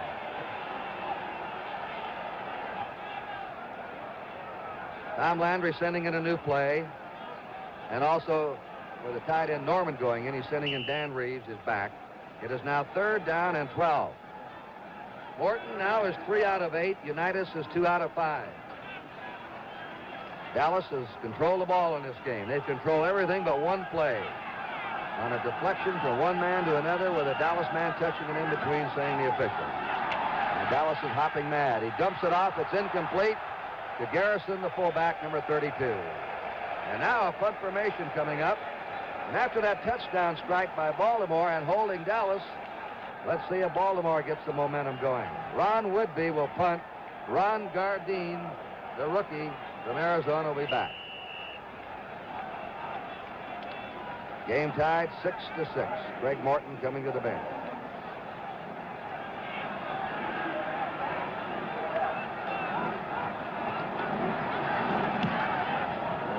He booms it low into Gardine on his 38. Look at that coverage by Mark Washington. He was really down there, pouncing on it. Mark Washington covering. Timeout. Action will continue here at the Super Bowl. The score is tied. Dallas 6, Baltimore 6. I'm John Cameron Swayze, reminding you that H&R Block will prepare, double-check, and guarantee your tax return starting as low as $5 and make sure you receive every legitimate deduction. This year, more than 8 million families will trust H&R Block. You should be one of them. Just look for this sign. There's no finer tax service in America. Find 3 convenient H&R Block offices in Buena Park, Canoga Park, and Anaheim. H&R Block, a good place to place your confidence. The Oppenheimer Fund is a mutual investment fund whose management will take what it considers prudent risks in an effort to make your money grow. Ask your securities dealer for a free prospectus on the Oppenheimer Fund. You push a hack, you hear everything. So you'll have to make up your own mind about things, like with this Dr. Pepper. Look, how do you know you won't like it if you don't try it? The Dallas bench, already a controversial play in the first half. Dallas leading 6-0, widely outplaying Baltimore when Baltimore struck. Unitas trying to hit Eddie Hinton, bounced off his hands into the hands of Mackey for a touchdown and touched in between by a Dallas defender. Otherwise, it would have been an incomplete pass. And there's the charge on the right end of Dallas number 66, but he may have been drawn off on some illegal movement, illegal procedure. Vogel, number 72, the interior lineman moved. Let's go down to Bill Ennis. Kurt, during the timeout, we called Norm Schachter, the referee, over. He explained what happened. He checked with the back judge. The back judge told him a blue jersey touched the football between the 2 receivers. He could not give a number. The back judge could not either. He just said it was a blue jersey, and there was no question in his mind. Let's go back to you. All right, with Cornell Green that touched it, as you saw in the replay. Boulash to the 35, and now the Colts call him Big Boo. That's who. Picks up 2 yards. It'll be 2nd down, 13 for Baltimore. They're having trouble running against this very quick Dallas defense. Earl Morrill on the sideline. He's the alternate quarterback. He was here 2 years ago. Unitas was on the sideline that day. Unitas coming in late in the game. 2nd down and 13 to go. Baltimore on the 35. We're tied up 6-all. And hit again is Boulash on his 37.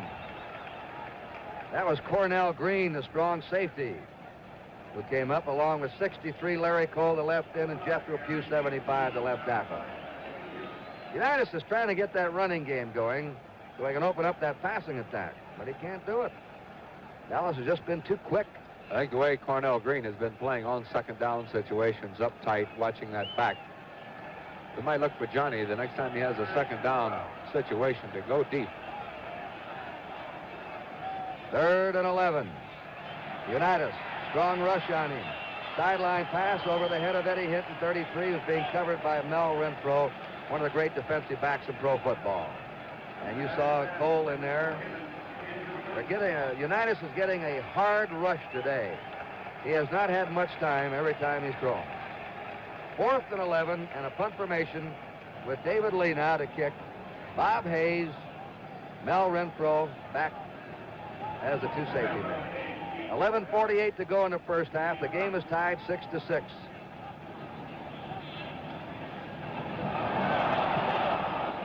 A low kick could get a return on this with Hayes on his 26 to the 30 and skips out of bounds on his 33-yard line. This 5th Super Bowl game being carried on 510 television stations, 720 radio outlets. Live television coverage via satellite to Hawaii, Puerto Rico, Mexico, the Virgin Islands, Costa Rica, and Canada. And the first telecast of a Super Bowl game to be seen via satellite on NBC's affiliate KENI Television in Anchorage, Alaska. And in Great Britain, They're going to watch a delayed report of this game. Maybe a little confused over there today in Great Britain. First down on the 33. Here's the pitch to Thomas. Thomas battles his way to his 35, and he's hit by Rick Volk, the safety man. We're going to pause briefly for station identification. This is the NBC television network. Inquiry with Sheriff Peter Pitchess at 5 on KNBC Los Angeles. Now we said that Baltimore is not running against Dallas, and neither is Dallas running against Baltimore. They've only had 30 yards rushing. The Colts have had only 12 rushing. Fake draw. The pass incomplete to Bob Hayes. Hit the turf. Morton on a play action, trying to make Baltimore think run and then pass. Fake to Garrison on the draw, and the pass was in front of Bob Hayes, who had curled into that zone open.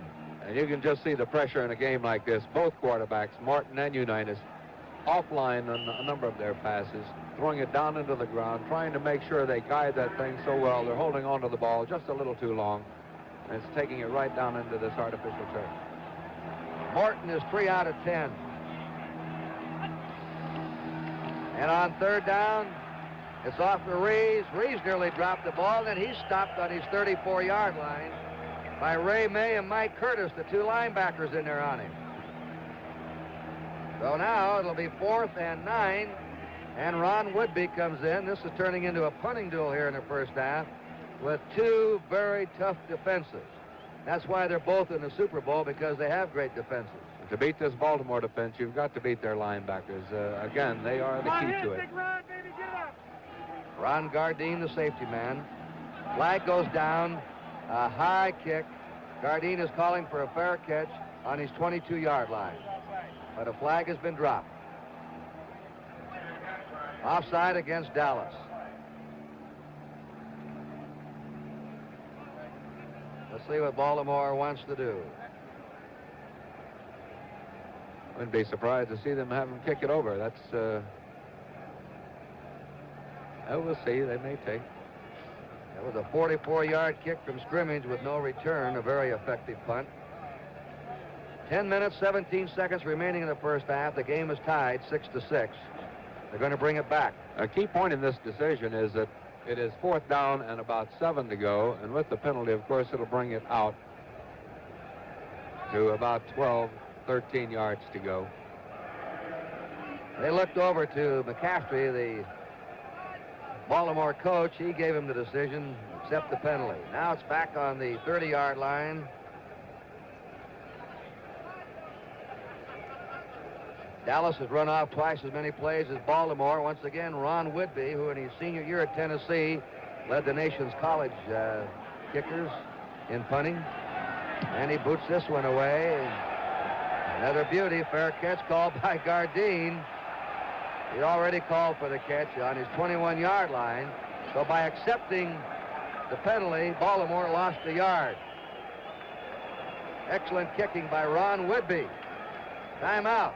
And action will continue here at the Super Bowl. The score is Dallas 6 and Baltimore 6.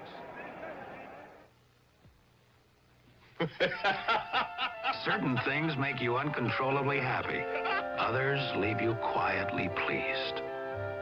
But some provide a richer pleasure, like the satisfaction you get by giving your family basic financial security. Your New York life insurance agent knows a lot about this kind of happiness. Helping people find it is his full-time career.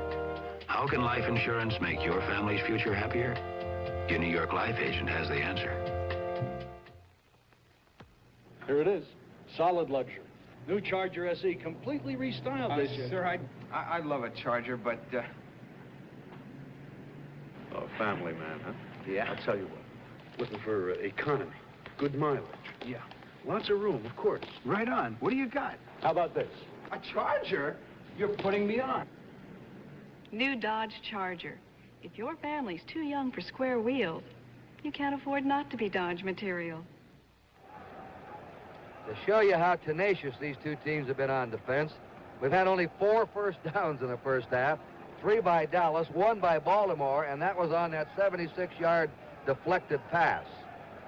12 yards rushing for Baltimore, 30 yards rushing for Dallas. They've stopped each other on the ground. In the air, 79 yards for Baltimore, but 76 of them on one play. 59 yards for Dallas in the air. First down, Unitas. Trying to dump it off. Incomplete. And he was trying to... Well, they had some defenders there. He really had no receiver. He had no receiver there, but there were defensive men in the area, so it's not intentionally grounded. Johnny's unhappy. I can't think, but help but think that he threw the ball away. He saw Norm Bulis a little bit trying to come out in that area, but he also saw one of the Cowboy defenders coming in on Bulis, so I think he sort of dumped that away. Unitas 2 out of 7. Bulis trying to swing around. Charlie Waters, a safety man, a rookie, 41. What a play he made. He did not make a tackle in college until he played in the college all-star game. He's from Clemson. They put him in a defense. That's the first tackle he ever made. He was an offensive man in high school and college. He's turned into quite a rookie safety man, a free safety. On the 21-yard line of Baltimore, they have a 3rd down and 9. The game is tied 6-all. 2 field goals by Dallas, a 76-yard pass play by Baltimore. Baltimore's extra point was blocked. 9.5 minutes to go in the first half. Fake draw play. There's a rush again on Unitas. He'll have to run it. He's to the 25. He fumbles. It's recovered by Jethro Pugh. Jethro Pugh on the ball, number 75. Chuck Howley hit Unitas and jarred the ball loose. The 3rd turnover by Baltimore. 1 interception and 2 fumbles. And there's Unitas, and he was moving around and in pretty good shape. And number 66 coming in there, George Andre, put the immediate pressure on him. There's Howley hitting him, and as well as Jordan. I would take another look at this play with Johnny all alone. And here comes the pressure up the middle. Unitas trying to break away. There's the hit. Jordan and Howley both hitting him. First down, Dallas in the Baltimore 29. Rucker in motion. Thomas on the power sweep. And he's hit. He was trying to follow Blaine Nye, the right guard, and Bubba Smith made the stop. It's on the 24-yard line of Baltimore. The play didn't look like much, but it picked up 5 yards. There goes Reeves in the backfield, and Ditka to bring a play in at tight end. One reason it went, they haven't really been able to get outside of Baltimore up until now. That time, however, Walt Garrison was able to hook Ted Hendricks, the outside linebacker, in. Able the runner to get outside, Thomas. That's Pettis Norman, who seems to be shaken up. Reeves now in the backfield. Hayes is spread to the left. 2nd down, 5 for Dallas. They're on the Baltimore 24. They're in a double wing setup. Rucker in motion. Morton, plenty of time. The pass complete to Reeves. Reeves is out of bounds inside the 10. He's out on the 6.5-yard line. They put him in. He's the best pass receiver of the Dallas backs, and you can see why they put him in there. And that's what Dallas is doing, beating the linebackers. Reeves going out on Ray May. They caught Baltimore in a blitz that time. 8 minutes to go in the half. The game tied 6-all. Rucker is spread to the right. 1st and goal to go for Dallas. Outside of one play, they have been the superior offensive team today. A fake. The pass to Thomas on the screen. They wipe him out, and Thomas is in for the touchdown. Dwayne Thomas, and he got a great block by the tight end, Pettis Norman. And some excellent faking in the backfield by Morton. And there it is, number 33, Dwayne Thomas. There's 20, Jerry Logan coming up. Stepped inside of Logan, just over the goal line. Dwayne Thomas, who used to be a blocking back. Can you imagine him a blocking back? He was a great one for Mercury Morris at West Texas State. And Mercury said today, how could they ever use him as a blocker? I should have been blocking for him. The kick by Clark, good.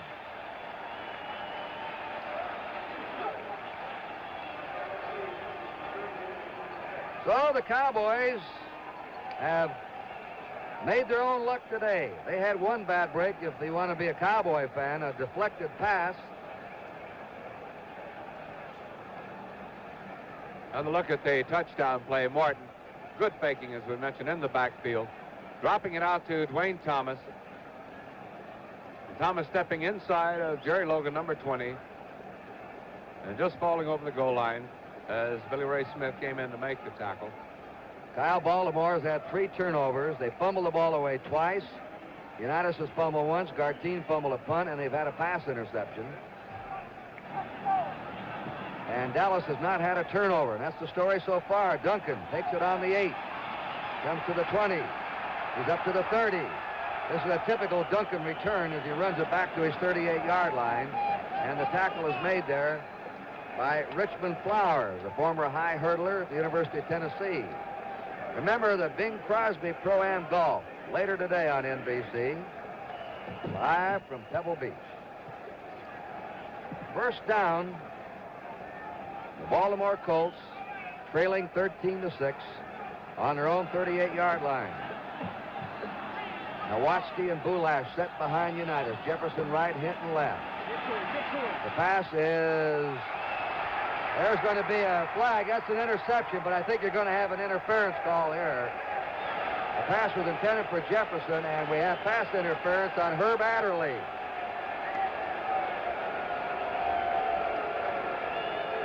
Dallas is conscious to the outside on defense, and Baltimore's trying to curl their men to the inside. That's pass interference. Here's a look at Roy Jefferson running this pattern. He'll be picked up by number 26, Herb Adderley, as he does that little turn in. Adderley coming in. And the ball, before it got there, that was the contact the official was pointing out. Baltimore now, the Dallas 49. Unitas quickly to Jefferson, complete out of bounds on the 41 of Dallas. Adderley drove him out. This is third Super Bowl game for Adderley, 2 with Green Bay. He was happy there, unhappy up there, and they traded him to Dallas. Adderley is the type of cornerback that if you're a receiver, you regret catching the ball. He really racks you up after you catch it. Second down, 2 to go. Baltimore on the Dallas 41. 13-6, Dallas leading. Just under 7 minutes to play in the first half. Bulash. Bulash to the 37-yard line, hit by Chuck Howley, the 12-year vet from West Virginia. Number 54, and it's a first down for Baltimore. Now the clock shows 6.5 minutes to go in the first half. Baltimore on the Dallas 37. Outside of that 176-yard pass play, this is the first time that Baltimore has put on a drive and crossed the 50-yard line. Now Johnny Hughes seems to have them moving. Fakes to Bulash. He throws the ball deep to Hinton. It's intercepted. Mel Renfro intercepting. Unitas knocked down as he let it go. George Andre hit him. There's Mel Renfro who intercepted. He intercepted 4 during the year. 4 turnovers now by Baltimore. 2 interceptions, 2 fumbles. There it is again, and Unitas looked like he got shaken up a little bit on the play. After he threw it down, I don't know whether, at least he sort of hobbled off, looked like he was in a little bit of pain. Boy, he's had a rush on him today. That was Andre. They've all rushed him. He has had very little time on any pass he's thrown today. Probably the most intense pressure he's had all year. Oakland did not pressure him. First down for Dallas on the 15, their own 15. And coming up to the 17 or 18-yard line is Dwayne Thomas. And he's hit there by Billy Ray Smith, 74, and Ray May, number 56. Getting back to this Dallas rush on Unitas, actually there have been a couple of Red Dogs, but not a consistent Red Dogging pattern. And this has been done pretty much by that front 4. Andre, Lilly, Hugh, Cole. Tremendous pressure on Johnny. On that play, he had Eddie Hinton wide open, but he threw the ball too late. As he hit by Andre, let it go, and Renfro picked it off. It was too short. Thomas, or Garrison. This is Thomas running that sweep. Dwayne Thomas, Rick Boak, and number 32, Mike Curtis. And they'll spot the ball now on the 22-yard line of Dallas. They'll have a 3rd down and 3. Once again, we saw the reason Thomas has been having such a great season running the latter part of the year. Walt Garrison, number 32, and we see Earl Morrow warming up on the sideline. Apparently, Unitas was shaken up to the extent that we may see Morrow in the ball game. 3rd and 3 for the Cowboys. They're ahead 13-6. 4.5 minutes to play in the first half. Baltimore nearly jumping offside. They may have. Thomas running the ball. He's over his 25 to his 26. It's good for a first down, but a flag has been dropped.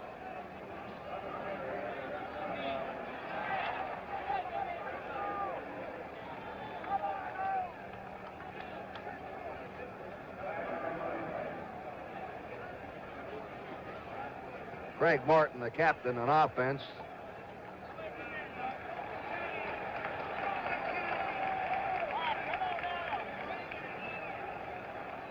Here's a signal, offside. You saw 2 Colts jump.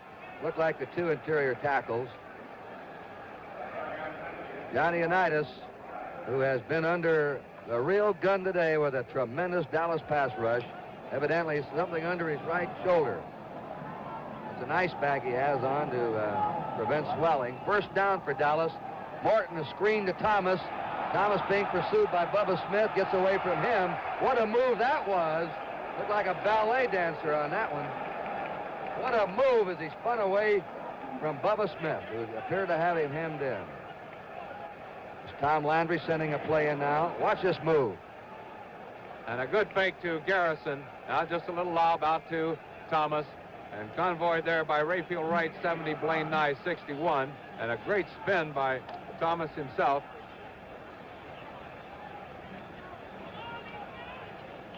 That was a 6-yard gain. Thomas now has 20 yards on the ground. Garrison has 21. The Colts have gained only 17 yards rushing. Play action pass. And they screen it to Rucker, the flanker. Flag goes down.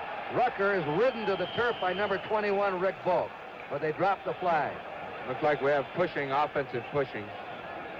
That was Bob Hayes. I think he had offensive pushing.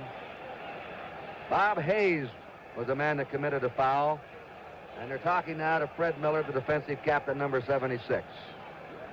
Hayes was trying to aid his runner and committed the foul. And they're hurting Baltimore, Kyle, with those wide screens. They're hooking Chad Hendricks on some of these running plays. And then, of course, the wide screen. This offensive line of Dallas able to get out away from that line and out in front of that pass receiver on those little flat passes. Extremely mobile, extremely quick lineman. Ball is spotted on the Dallas 18-yard line. Offensive interference. That's 7 penalties against the Cowboys, 83 yards already. Baltimore's had only 2 penalties. On the 18-yard line, it'll be 2nd down and 19. Dallas leading 13-6. 3.5 minutes to play in the half. A release to Reeves. Reeves, who's come in to do a fine job of spot performing today, is out on the 29-yard line of Dallas, driven out by the safety man, Jerry Logan. And Martin showing a great deal of patience, great deal of discipline, not trying to fight that zone. Early in the ball game, he went up a couple of times. Dennis Norman brings the new play in. 3rd and 8 for Dallas. 2 field goals. Dwayne Thomas romped over for a touchdown with the extra point. Baltimore's had a 76-yard pass play, deflection from Hinton to Cornell Green off Green's hands to Mackey, and they had their extra point blocked. On 3rd and 8, here's a big rush against Morton, and Roy Hilton's on him, 85, and number 76 is Fred Miller. But Hilton got to him first. That's 3 times Hilton has penetrated deep today for Baltimore. Let's quickly go down to Bill Ennis. Heard we have a report. We checked the Baltimore bench on Johnny Unitas. He was hit very hard on an interception a moment ago. He has an ice pack on his ribs. He is having a little trouble breathing. He says he's all right. Earl Morrow continues to warm up. Let's go back up to you. On the right side of Unitas, he has been hit in the ribs. He has sore ribs. he says he's all right, that is typical statement that Unitas would say, but evidently he's not. Here's the kick now by Whitby. It's a wobbler. Gardine gambles on his 46, nearly has his head torn off by number 43 of the Cowboys, and that is Cliff Harris, who nearly came in with the head and the helmet and everything. Earl Morrill now comes on the quarterback. Earl Morrill, who threw 4 touchdown passes against the Jets in the last season game for Baltimore, as Unitas is injured. And it's a first down for Baltimore on their own 48-yard line. Morrill has time, completes the pass to Eddie Hinton, and the ex-Oklahoma star has a first down on the Dallas 26. Eddie Hinton, second in the American Conference in pass receiving. And here's Earl Morrill, Player of the Year 1968, firing to Eddie Hinton. Hinton across the middle, brought down by Mel Renfro. The big curl-in pattern, down and across. 26-yard pass play, Morrill to Hinton. First down Baltimore on the Dallas 26. 13-6 Dallas. Ooh, what a pass check block that was. Hinton can't get it. And it's broken up out there by Mel Renfro, one of the best in football, one-on-one. Used to be a safety man. Right cornerback, Kyle, used to be the weak position with the Cowboys, and that's why they put Renfro there this year. They got a couple of good ones now, Renfro, Adderley. And, of course, young Charlie Waters at safety position, surrounded by experience. What a great way to break in a young player. Surround him with Cornell Green, 9 years, Herb Adderley, 10 years experience. Dallas usually plays the run on first down, and if they blitzed only 15% this year. They'll do it on this down. Let's watch. 2nd and 10. And they raise up and hit Roy Jefferson to the 11. He's going. The whistle had not blown, and he goes to the 5, and a flag is down, and a foul call on Dallas. It's on Leroy Jordan. And here's the play. Morrill firing into Jefferson. And that looks like, well, we'll try and pick his number up in just a moment, who got injured on the play. Here's Jefferson going down. Just a little curl in. And that's number 41 coming in. They knocked Waters Jefferson when he hit, well, Jefferson, the big, strong flanker. And when he hit the safety man Waters, he injured him. And then at the 5-yard line, Leroy Jordan committed a foul. The penalty goes half the distance to the goal, and now it is 1st and goal to go on the 2-yard line. A timeout. Action will continue here at the Super Bowl. The score is the Dallas Cowboys 13 and Baltimore 6.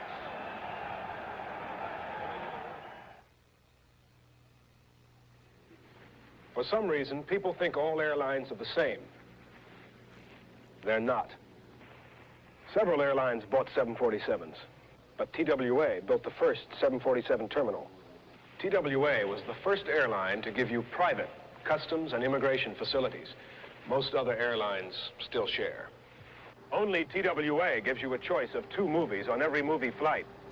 At busier airports, we moved our departures to 15 minutes before the hour.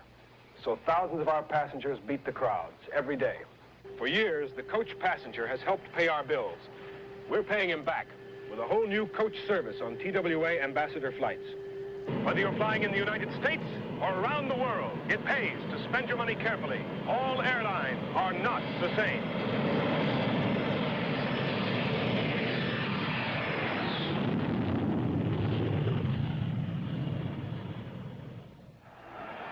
When Roy Jefferson took that pass, his knee didn't touch the ground because Waters was underneath him. That's when Waters became injured, and that's why Jefferson could get up and keep running from the 11 down to the 5. And now Earl Morrill has moved this team in 3 plays from his own 48-yard line to the Dallas 2.5-yard line. A first down and goal to go. They have the 2 tight ends, Mackey and Mitchell, in the game. They have Bulash and Nowoski behind Morrill. And it's off to Bulash, and he's stopped. That blue wall with Lilly and Pugh in there underneath. Renfro coming in to help, number 20. And number 54, Chuck Howley. And as they untangle, it's still on the 2-yard line. 2nd down and 2 to go. We have 1 minute and 33 seconds to go in the first half. Baltimore has a chance to go in front here in the closing seconds of this half with a touchdown and a point. We'll see if Dallas can stop them. They've allowed only 1 touchdown in the last 26 quarters. And Bulash trying to fight his way in. He can't do it. A big hit on him there by George Andre and Tom Stinchik. Now it is 3rd down and still 2 to go. What do you call, Kyle? Well, whether Earl Morrow goes with it or not, Unitas always likes that play-action pass. It's a slant to the fullback or the halfback with them continuing on out into the flat. We'll see which play selects. 3rd down and 2 to go for a Baltimore touchdown. That could tie them with the Cowboys. Bulash stopped again. What a defense down there in that goal line. They haven't budged an inch. We're in the last 25 seconds now, the half. And Baltimore is calling for time with the clock showing 21 seconds to go in the half. Earl Morrow will go to the bench and talk to his coach. They had the ball on the 2.5-yard line. 3 cracks at the 2. A 4th and 2 to go for a touchdown with only 21 seconds to go. Dallas leading 13-6. Now what do? You go with a try and get the sure 3 points, which should be. Don McCafferty, a rookie coach, 10 years, an assistant coach at Kent State, turned down an assistant coaching job with Baltimore one time. 2 years later, Weeb Eubank gave him a second chance. He accepted it. 11 years as an assistant coach with the Colts. Shula left, and now Don McCafferty is the man. And right now, to his other 15-year veteran quarterback, Earl Morrow. They don't have the kicker in there. They're going for it. 4th and 2 to go for a Baltimore touchdown. Dallas leading 13-6. Baltimore's driven from their 48 to the 2. Morrow has moved the team better than Unitas did. They seem to get better protection. Unitas is injured with bad ribs.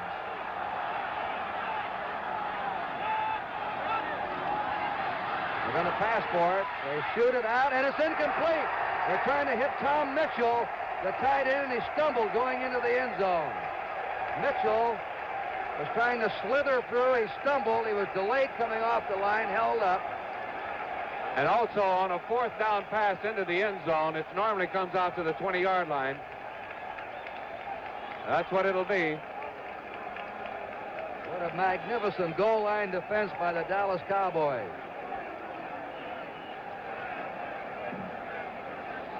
Mitchell trying to fight his way through that line on a fake running play, trying to fake the block and slip on through. But the linebackers just chucked him up in there. He couldn't get out. 16 seconds to go. Morton to Garrison to the 22. The tackle made by number 74, Billy Ray Smith and Mike Curtis. And the clock will move out now. This will wind up the first half. And we've had an excellent first half here. Baltimore turned the ball over 4 times, and they couldn't score on the 2-yard line with 4 cracks. So Dallas, at the end of the first half of the 1971 Super Bowl game, the score, the Dallas Cowboys 13 and the Baltimore Colts 6. Lots of credit cards are good in your hometown. The American Express card is good worldwide.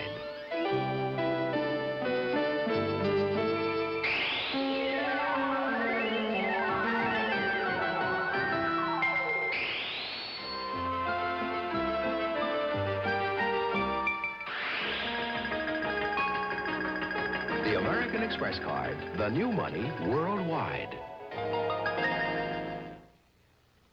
Well, yes, sir, I can get that number for you. But did you know you could dial the number yourself, sir? Yes, sir. You know, when I tell people they can dial long-distance calls themselves, they probably think I'm trying to save myself work. But actually, I'm trying to save them money. On a 3-minute coast-to-coast call, you can save from 25 to 40 cents if you dial the call yourself. So whenever you make a long-distance call, dial it yourself. On most out-of-state calls from your home or office, you'll save. We'll have halftime activities for the 1971 Super Bowl game after this pause for station identification. It's guys like Rowan and Martin that make the Lone Ranger wear a mask. When I put on a red pantsuit and my husband doesn't notice, that's bad.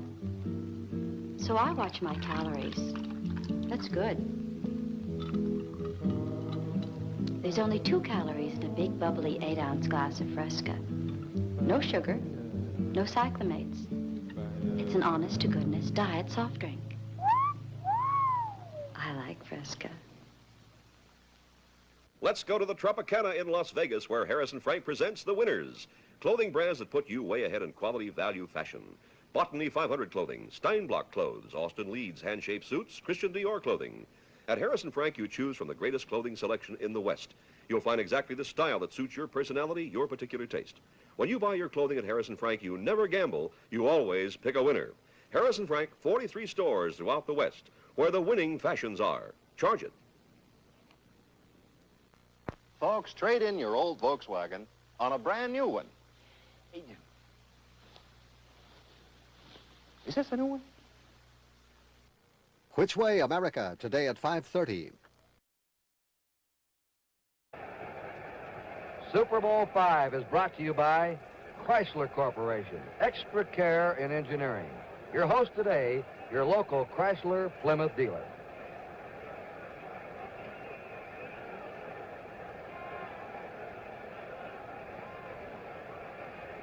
Okay. Everything all right? From Cape Girardeau, Missouri now, the Southeast Missouri State College proudly presents its Golden Eagle Marching Band. The director is Leroy Mason, and their formation is joined by the South Dade High School Marching Group. So here we are with Dallas leading 13-6 at halftime, and let's watch the entertainment.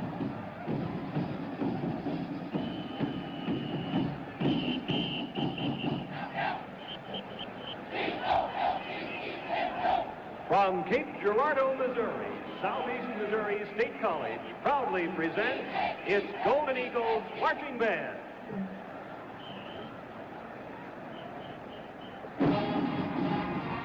The state of Missouri celebrates 150 years of statehood during 1971. And it is the wish of all Missourians to invite their fellow Americans to capture a glimpse of history and enjoy the beauty of the great outdoors in the Show Me State during this sesquicentennial year. The Golden Eagles begin their show today by forming a symbol of all of our United States. From coast to coast, the National Football League, like our great nation of 50 states, stands strong and united today. This year marks the completion of its first 50 years of competition, and the league has grown to 26 teams, divided into the National and American Football Conferences. Here is a Golden Eagle salute to both conferences.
During the past years, the Golden Eagles' next maneuver has received nationwide acclaim. The band prepares to present its Times Square marquee as it marches into its lineup position.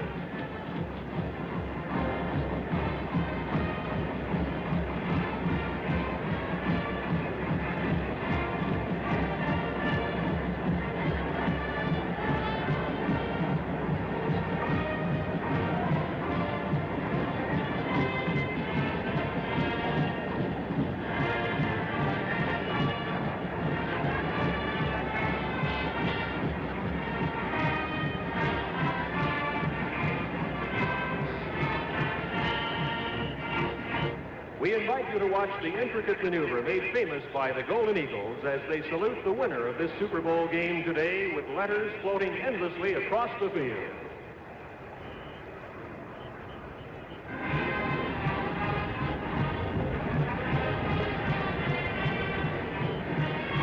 S.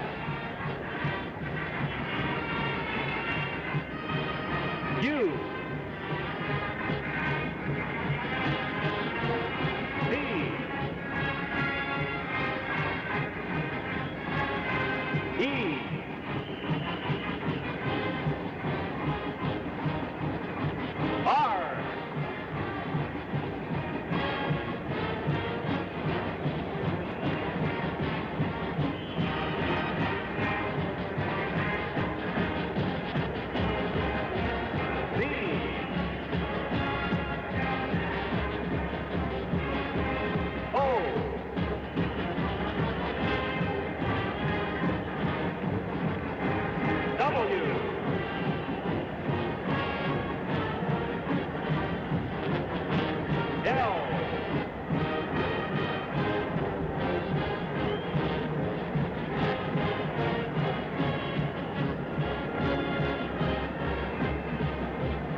In a map outline of the United States, we salute the 26 great NFL teams and the cities they represent as they are spread across this great land of ours. In the territory of the original 13 colonies, we find in the north, close by the Statue of Liberty, the New York Giants and the New York Jets. Near the roaring Niagara Falls, the Buffalo Bills. And in the city of the famous Tea Party, the Boston Patriots. In our cradle of liberty, the Philadelphia Eagles. And in the land of the Minutemen, the American Conference champion Baltimore Colts. In our national capital, the Washington Redskins. And in the deep south, the Atlanta Falcons. Within the Florida Purchase, the old Northwest Territory, and along the Great Lakes and the waterways of the great Mississippi Valley, we find among the orange groves and sandy beaches, the Miami Dolphins. Along the Mississippi and Ohio River steamboat country, the St. Louis Cardinals and the Cincinnati Bengals. At the junction of the overland trails and stagecoach routes, the Kansas City Chiefs. Along the Great Lakes, our industrial cities and their teams, the Detroit Lions, the Cleveland Browns, the Chicago Bears, and the Pittsburgh Steelers.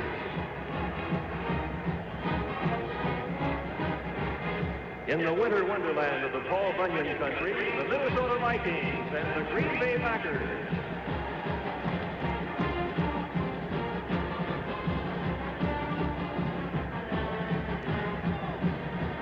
And way down yonder at the mouth of the mighty Mississippi, in the birthplace of jazz, the New Orleans Saints.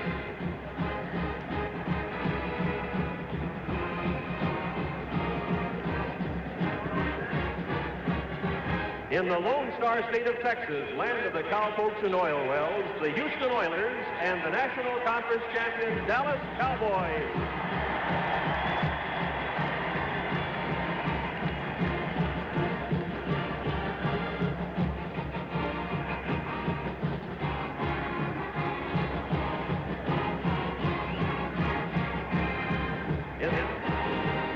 In the far west, near the majestic peaks of the Rocky Mountains and in a winter sports playground, we have the Denver Broncos.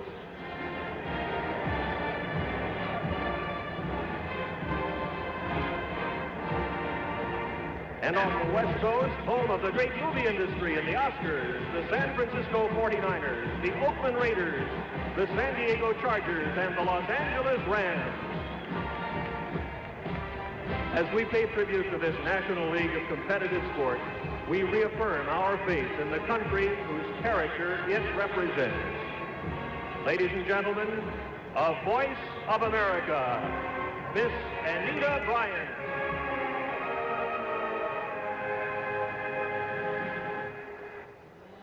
Mine eyes have seen the glory of the coming of the Lord. He is trampling out the vintage where the grapes of wrath are stored. He hath loosed the faithful lightning of his terrible swift sword. His truth is marching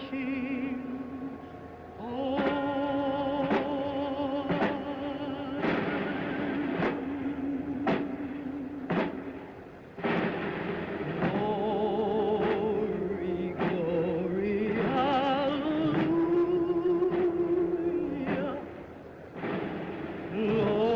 Glory, glory, hallelujah.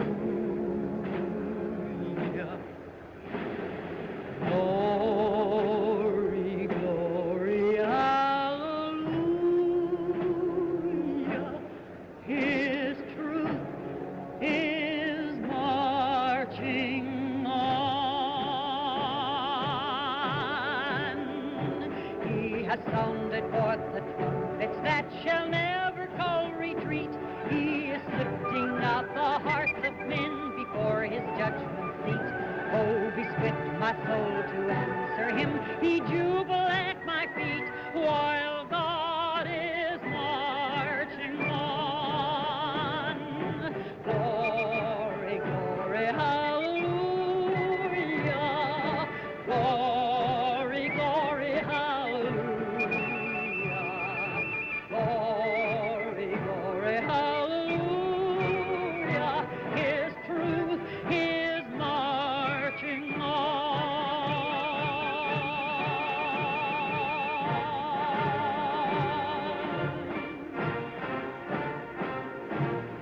In the beauty of the lilies, Christ was born across the sea with a glory in his bosom that transfigures you and me, as he died to make men holy.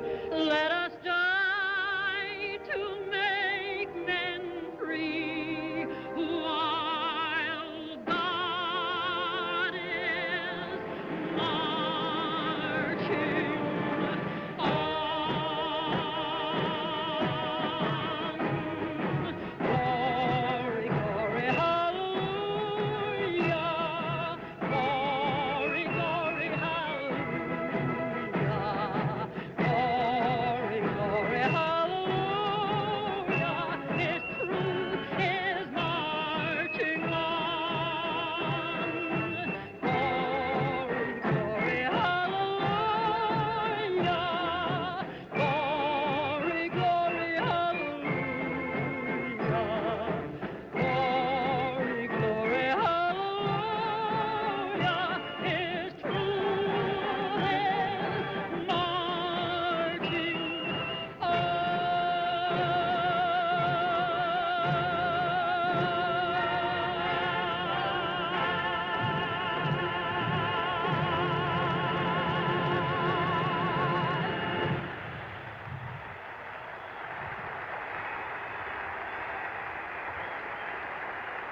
Today's pregame and halftime show was produced by Ernest E. Seiler, Executive Vice President of the Orange Bowl Committee. Our cast was the Southeast Missouri State College Band. at the field. We're 13-6, Dallas here at halftime. We've got the official statistics for the first half. Each team had 6 first downs.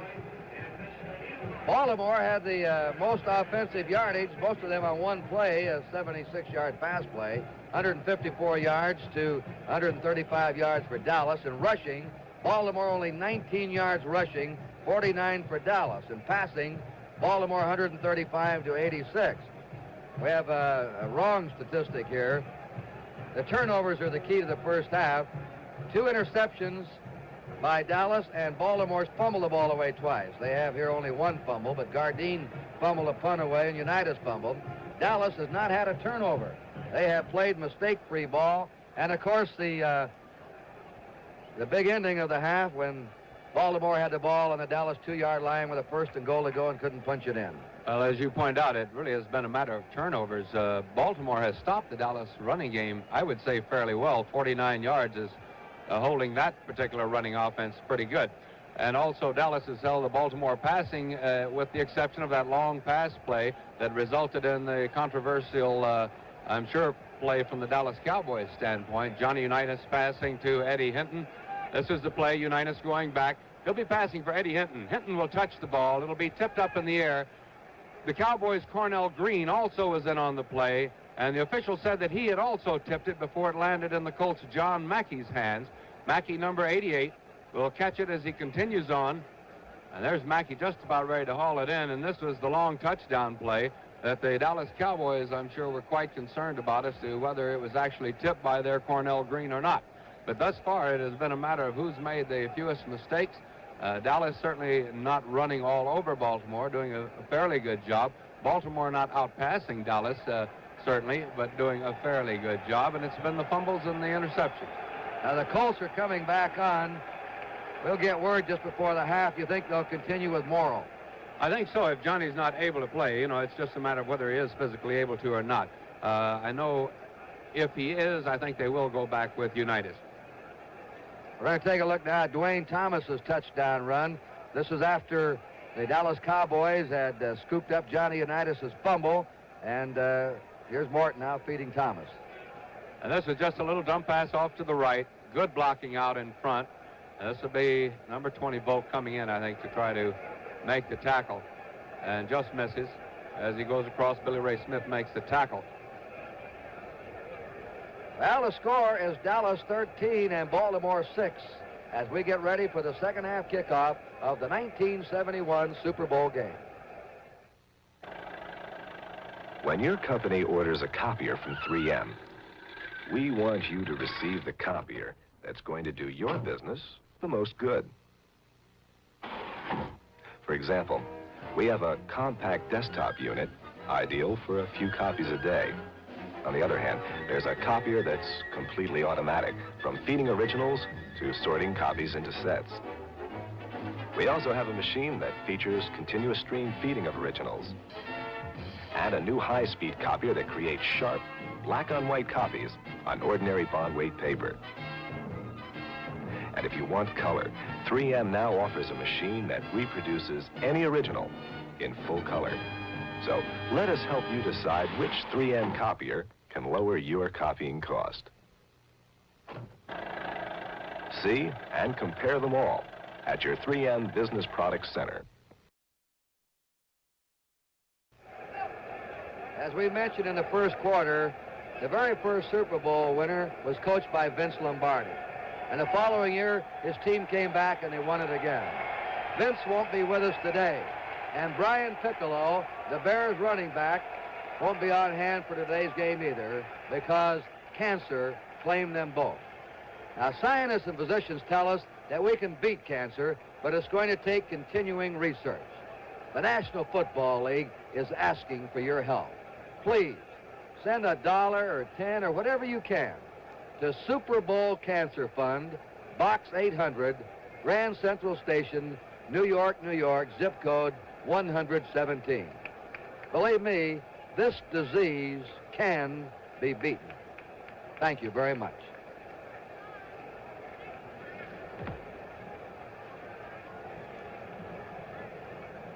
There's Tom Landry. Kyle, you played with Tom Landry. Tell us about him. Well, you know, a lot of people, I think, have the wrong impression of Tom because he's so serious usually. But he is really, I think he has a very dry sense of humor, a very dry wit.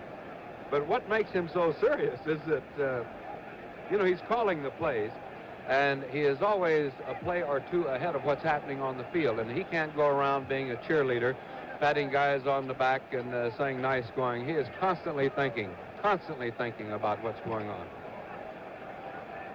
Both are quiet men. Don McCafferty is not a holler guy. He's a private man. When he says something, he means it. He's had the complete respect of his players this year. Baltimore is going to receive on your right. Mike Clark will kick off from your left. $15,000 per man for the winner of this game. $7,500 for the loser. If it's a tie, we'll have a sudden death. Here's the kick by Clark. Duncan fields it on the 7. He's to the 20. Oh, he fumbles, and he was really racked up, and the ball, he was hit by Claxton Welch, who jarred the ball loose. That's the 5th Baltimore turnover. Dallas ball. Jarring tackling today by the Cowboys. They've now jarred 3 men loose from the ball. They've had 2 interceptions. It's a first down for Dallas on the Baltimore 31. And remember in the Super Bowl here 2 years ago, New York Jet leading 7-0. Baltimore got the ball at the start of the second half, and Tom Matty fumbled it away. Here now are the Cowboys out, first down on the Baltimore 31. Dwayne Thomas to the 25 and to the 23-yard line before he's hit there by Ray May. If my records are correct, that's a 3rd fumble for Baltimore to go along with 2 intercepted passes. That's 5 big turnovers. Dallas has been able to convert only 2 field goals on 2 of them, and then the 1 touchdown. Dwayne Thomas in the first half at 23 yards on the ground. He now has 30. Coming back on a delay is Garrison for a first down to the Baltimore 15. And he's hit by Ray May again with help from Mike Curtis. Dallas ball. They smell blood now. They have a first down on the Baltimore 15 in the opening of the second half. Morton is the quarterback. Dwayne Thomas and Walt Garrison the running backs. Reggie Rucker flanks to the right and Bob Hayes to the left. Pennis Norman is the tight end. Thomas is dropped by number 83, Ted Hendricks, and number 74, Billy Ray Smith. It's on the 13-yard line of Baltimore. It's 2nd down and 8.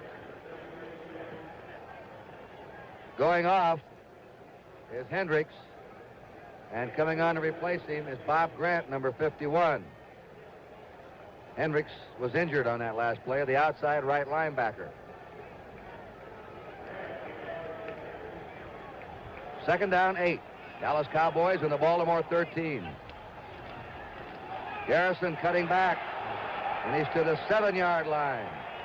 As you saw the cutback when he saw the daylight inside. Ray May hit him again, the 3rd tackle in a row, and Ted Hendricks returns to the game as an outside linebacker, replacing Bob Grant. It'll now be 3rd down and 2 to go for a first down for Dallas. Dallas taking advantage of that lateral pursuit on the part of Baltimore. I'm sure from up in the press box in that first half, at the halftime, they went over this, having their runners cut back against the grain. 3rd and 2. Thomas running on his own to the 2-yard line. Ridden down by Fred Miller, 76.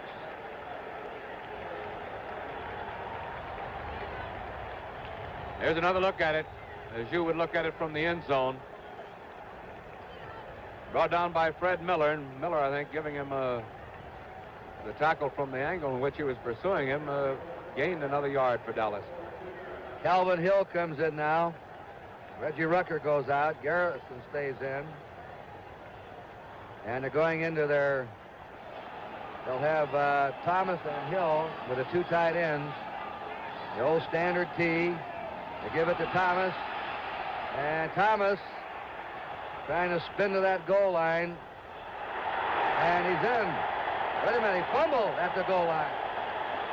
He fumbled right at the goal line. And Dallas is unhappy now. He lost the ball as he spun back toward the goal line. That's the first turnover for Dallas, and it cost him 6 points. Greg Morton letting the officials have it as he comes off. On the half-yard line, Baltimore's ball. They'll have to get it out of here or clear it out. If they had been scored on, they were in serious trouble early in the second half. They're still in trouble. Nowatzki out to his 3-yard line as Earl Morrow's trying to get some running room. Here's the fumble, Kyle. That fumble again.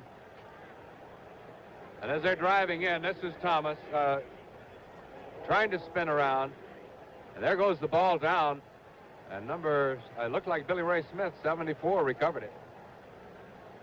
Or Mike Curtis, one of the two in that pileup. Second down, 8 to go. Baltimore on their 3-yard line. They're trailing 13-6.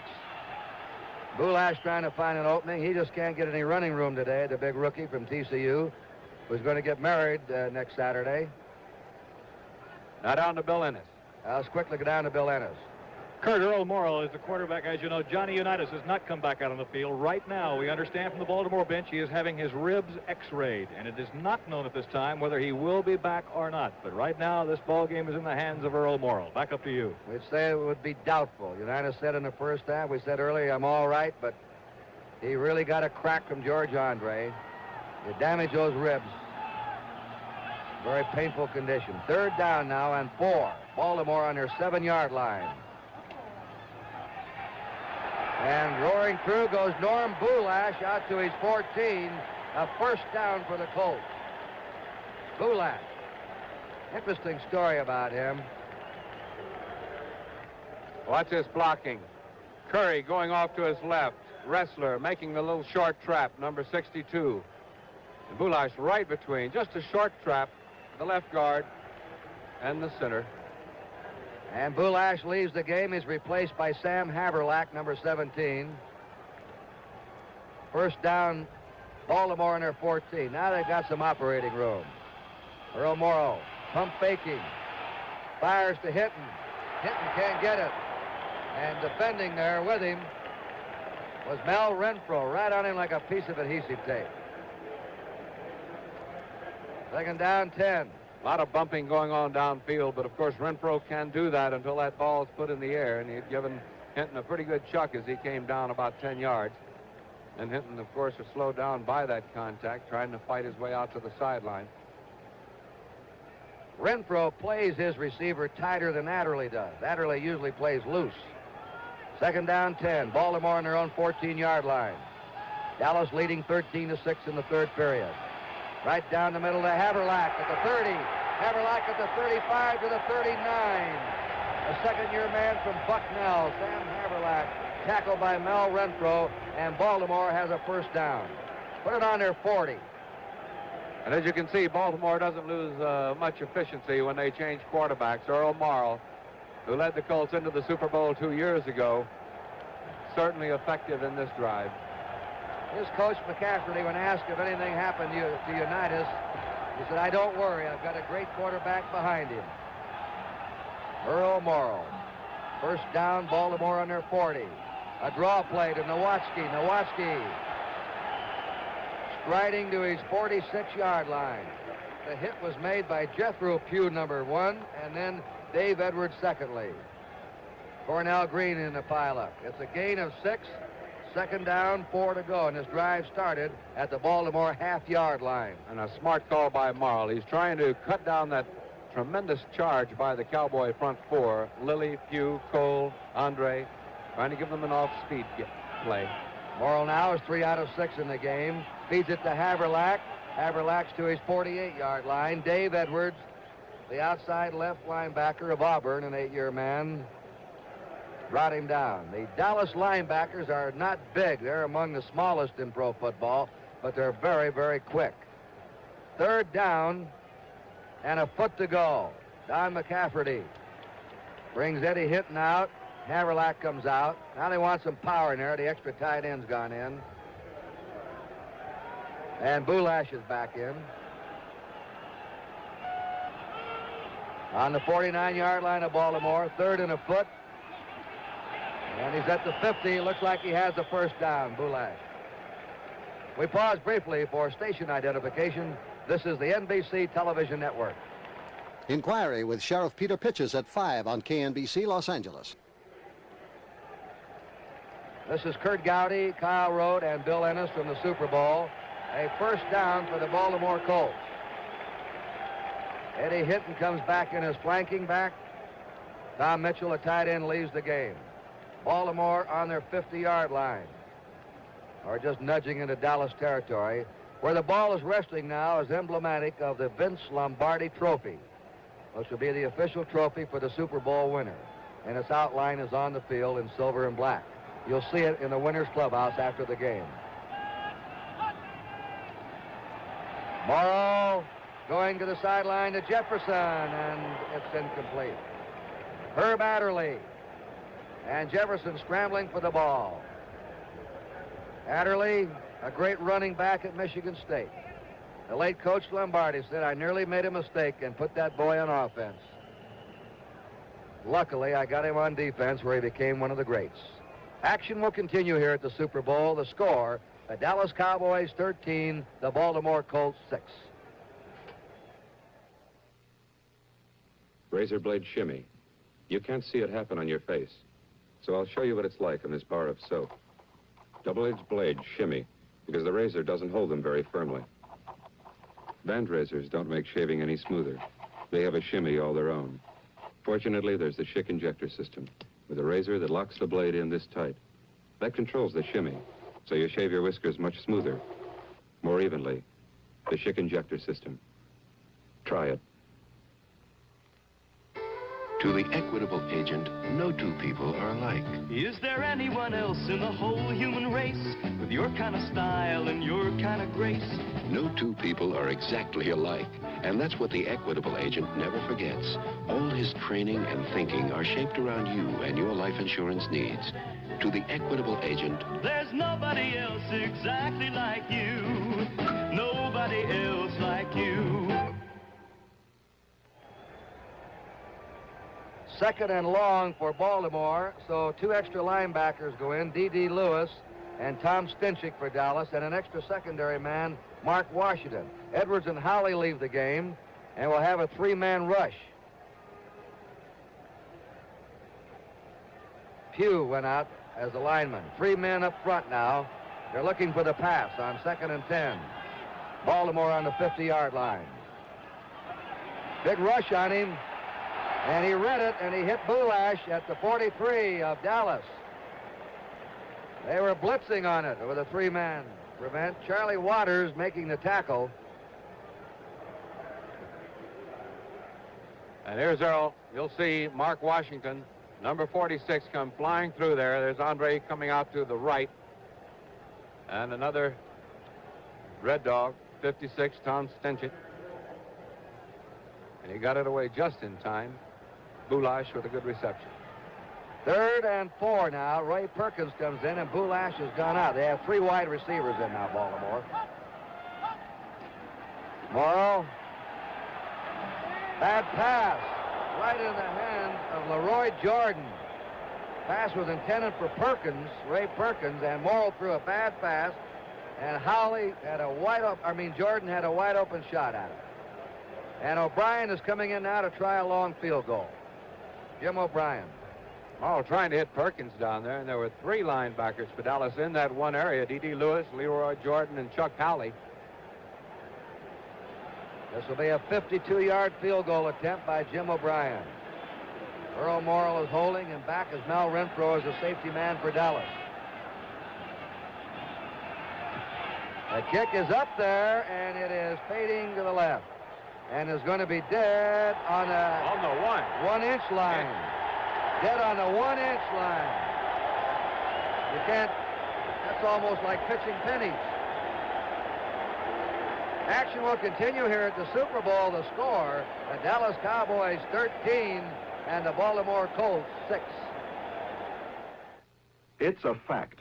Chrysler Plymouth offers more kinds of new cars than anyone else, including Duster, Satellite, Roadrunner, Fury, Chrysler, and now a new entry in the subcompact field, the little car that can. Here comes Cricket, coming through.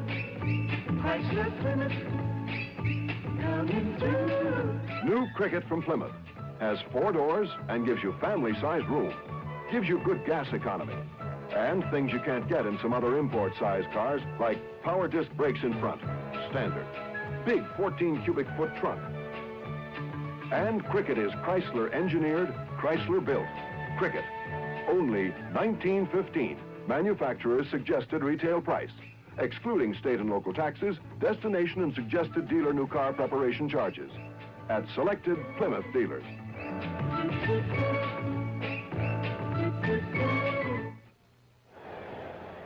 On that kick by O'Brien, looked like Mel Renfro blew it. He thought the ball was going in the end zone. He could have picked the ball up on the 1 or 2 yard line and maybe run it back 15 or 20 yards, Kyle. And they had it on the Baltimore 6-inch line a moment ago. Now they're on their 1-inch line. So now Dallas is pinned back against their own goal line as Craig Morton gets it out to the 3 where Ray May and Billy Ray Smith. Baltimore had the ball on their half-yard line. Now Dallas had it on their 1-foot line. And they're on their own 3 now. Of course, it all looks easier up here, but down in the field, much tougher. And Renfro evidently thought that ball was going to skip on in and wouldn't take that backspin. He had time to pick it up and maybe come back upfield 10 or 15 yards with it. Garrison and Dwayne Thomas behind Morton. That's Dwayne Thomas, and he's met at the 3 or 4 yard line by the right side of that Baltimore defense. Mike Curtis, he's been all over the field today. And helping him, number 85, Roy Hilton. 3rd down. Dallas on their 4 yard line. We have 4 minutes and 12 seconds to play in the 3rd period. Dallas is leading 13-6. Let's see what they do here.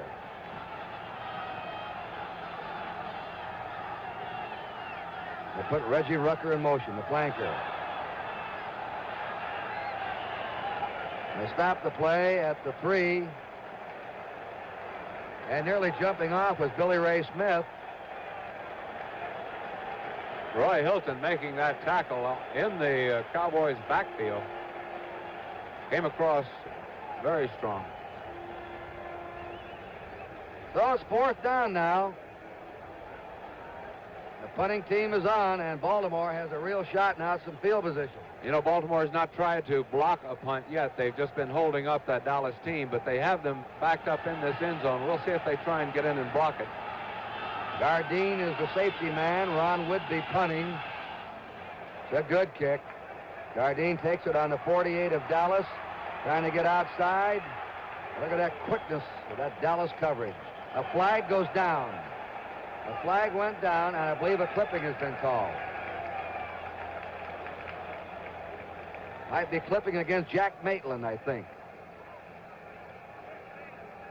Maitland clipped, and that'll cost them 15 and put them back in their own territory. Those are the penalties that coaches gnaw their teeth over. You know, on that punt, Baltimore did not try to block it. Again, they were trying to hold up the Dallas men from going downfield, hoping that they could get Gardine back on a good run back. And then with the clipping penalty, they've lost another 15 yards. Johnny Unitas now is warming up.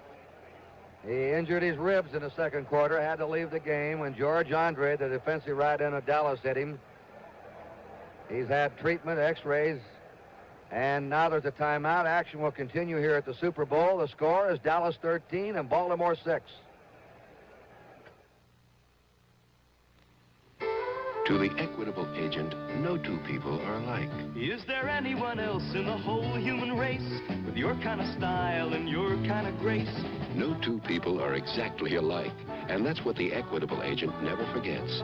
All his training and thinking are shaped around you and your life insurance needs. To the Equitable agent, There's nobody else exactly like you. Nobody else like you. Men, when you take it off with Noxema medicated shave, you know how close you can get? Hmm?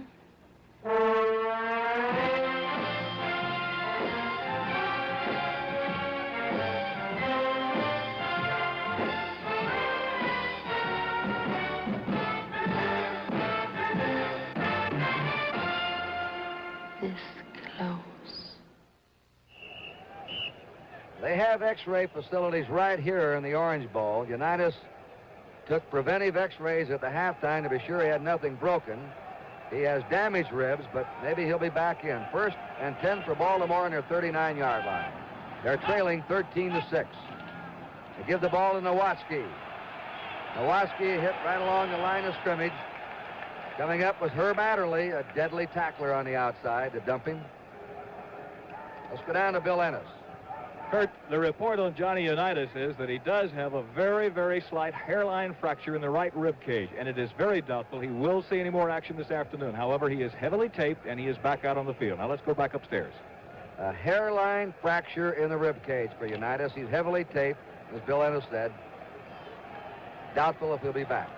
2nd down, 9. So it's up to Earl Morrill now, the other veteran quarterback. Morrill is going deep. He's got Nowatzki wide open. Nowatzki at the 15. Right down the middle, and he had him wide open as he came out of the backfield. And here we'll take a look at it. That's Bulash, 36 in the backfield, staying in. Nowatzki circled around his left end, right down in the open.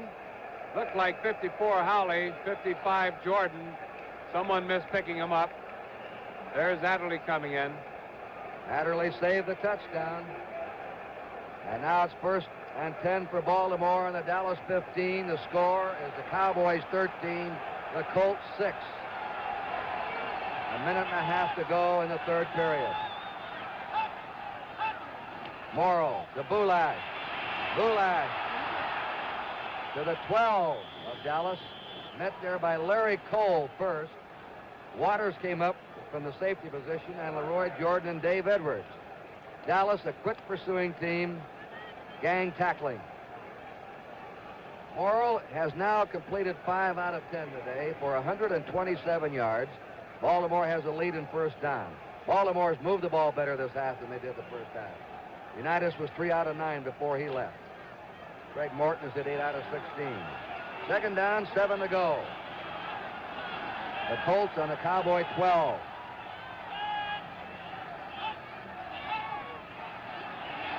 Quarterback draw. And he's to the 11, and that's it. Jethro Pugh around the ankles, nabbed him, number 75.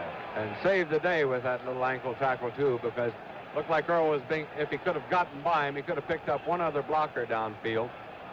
Looked like Bob Vogel, 72, might have been out in front. Tom Landry nervously pacing those sidelines. The clock is moving with 20 seconds to go in the 3rd period. Don McCafferty just looking up at the clock. Tom Matty, the injured halfback, who's shading his eyes with the sun. They may not get this play off. There's the gun. That's the end of the 3rd quarter in the 1971 Super Bowl game with a score. The Dallas Cowboys 13, the Baltimore Colts 6. The Goodyear Custom White Tread Polyglass Tire.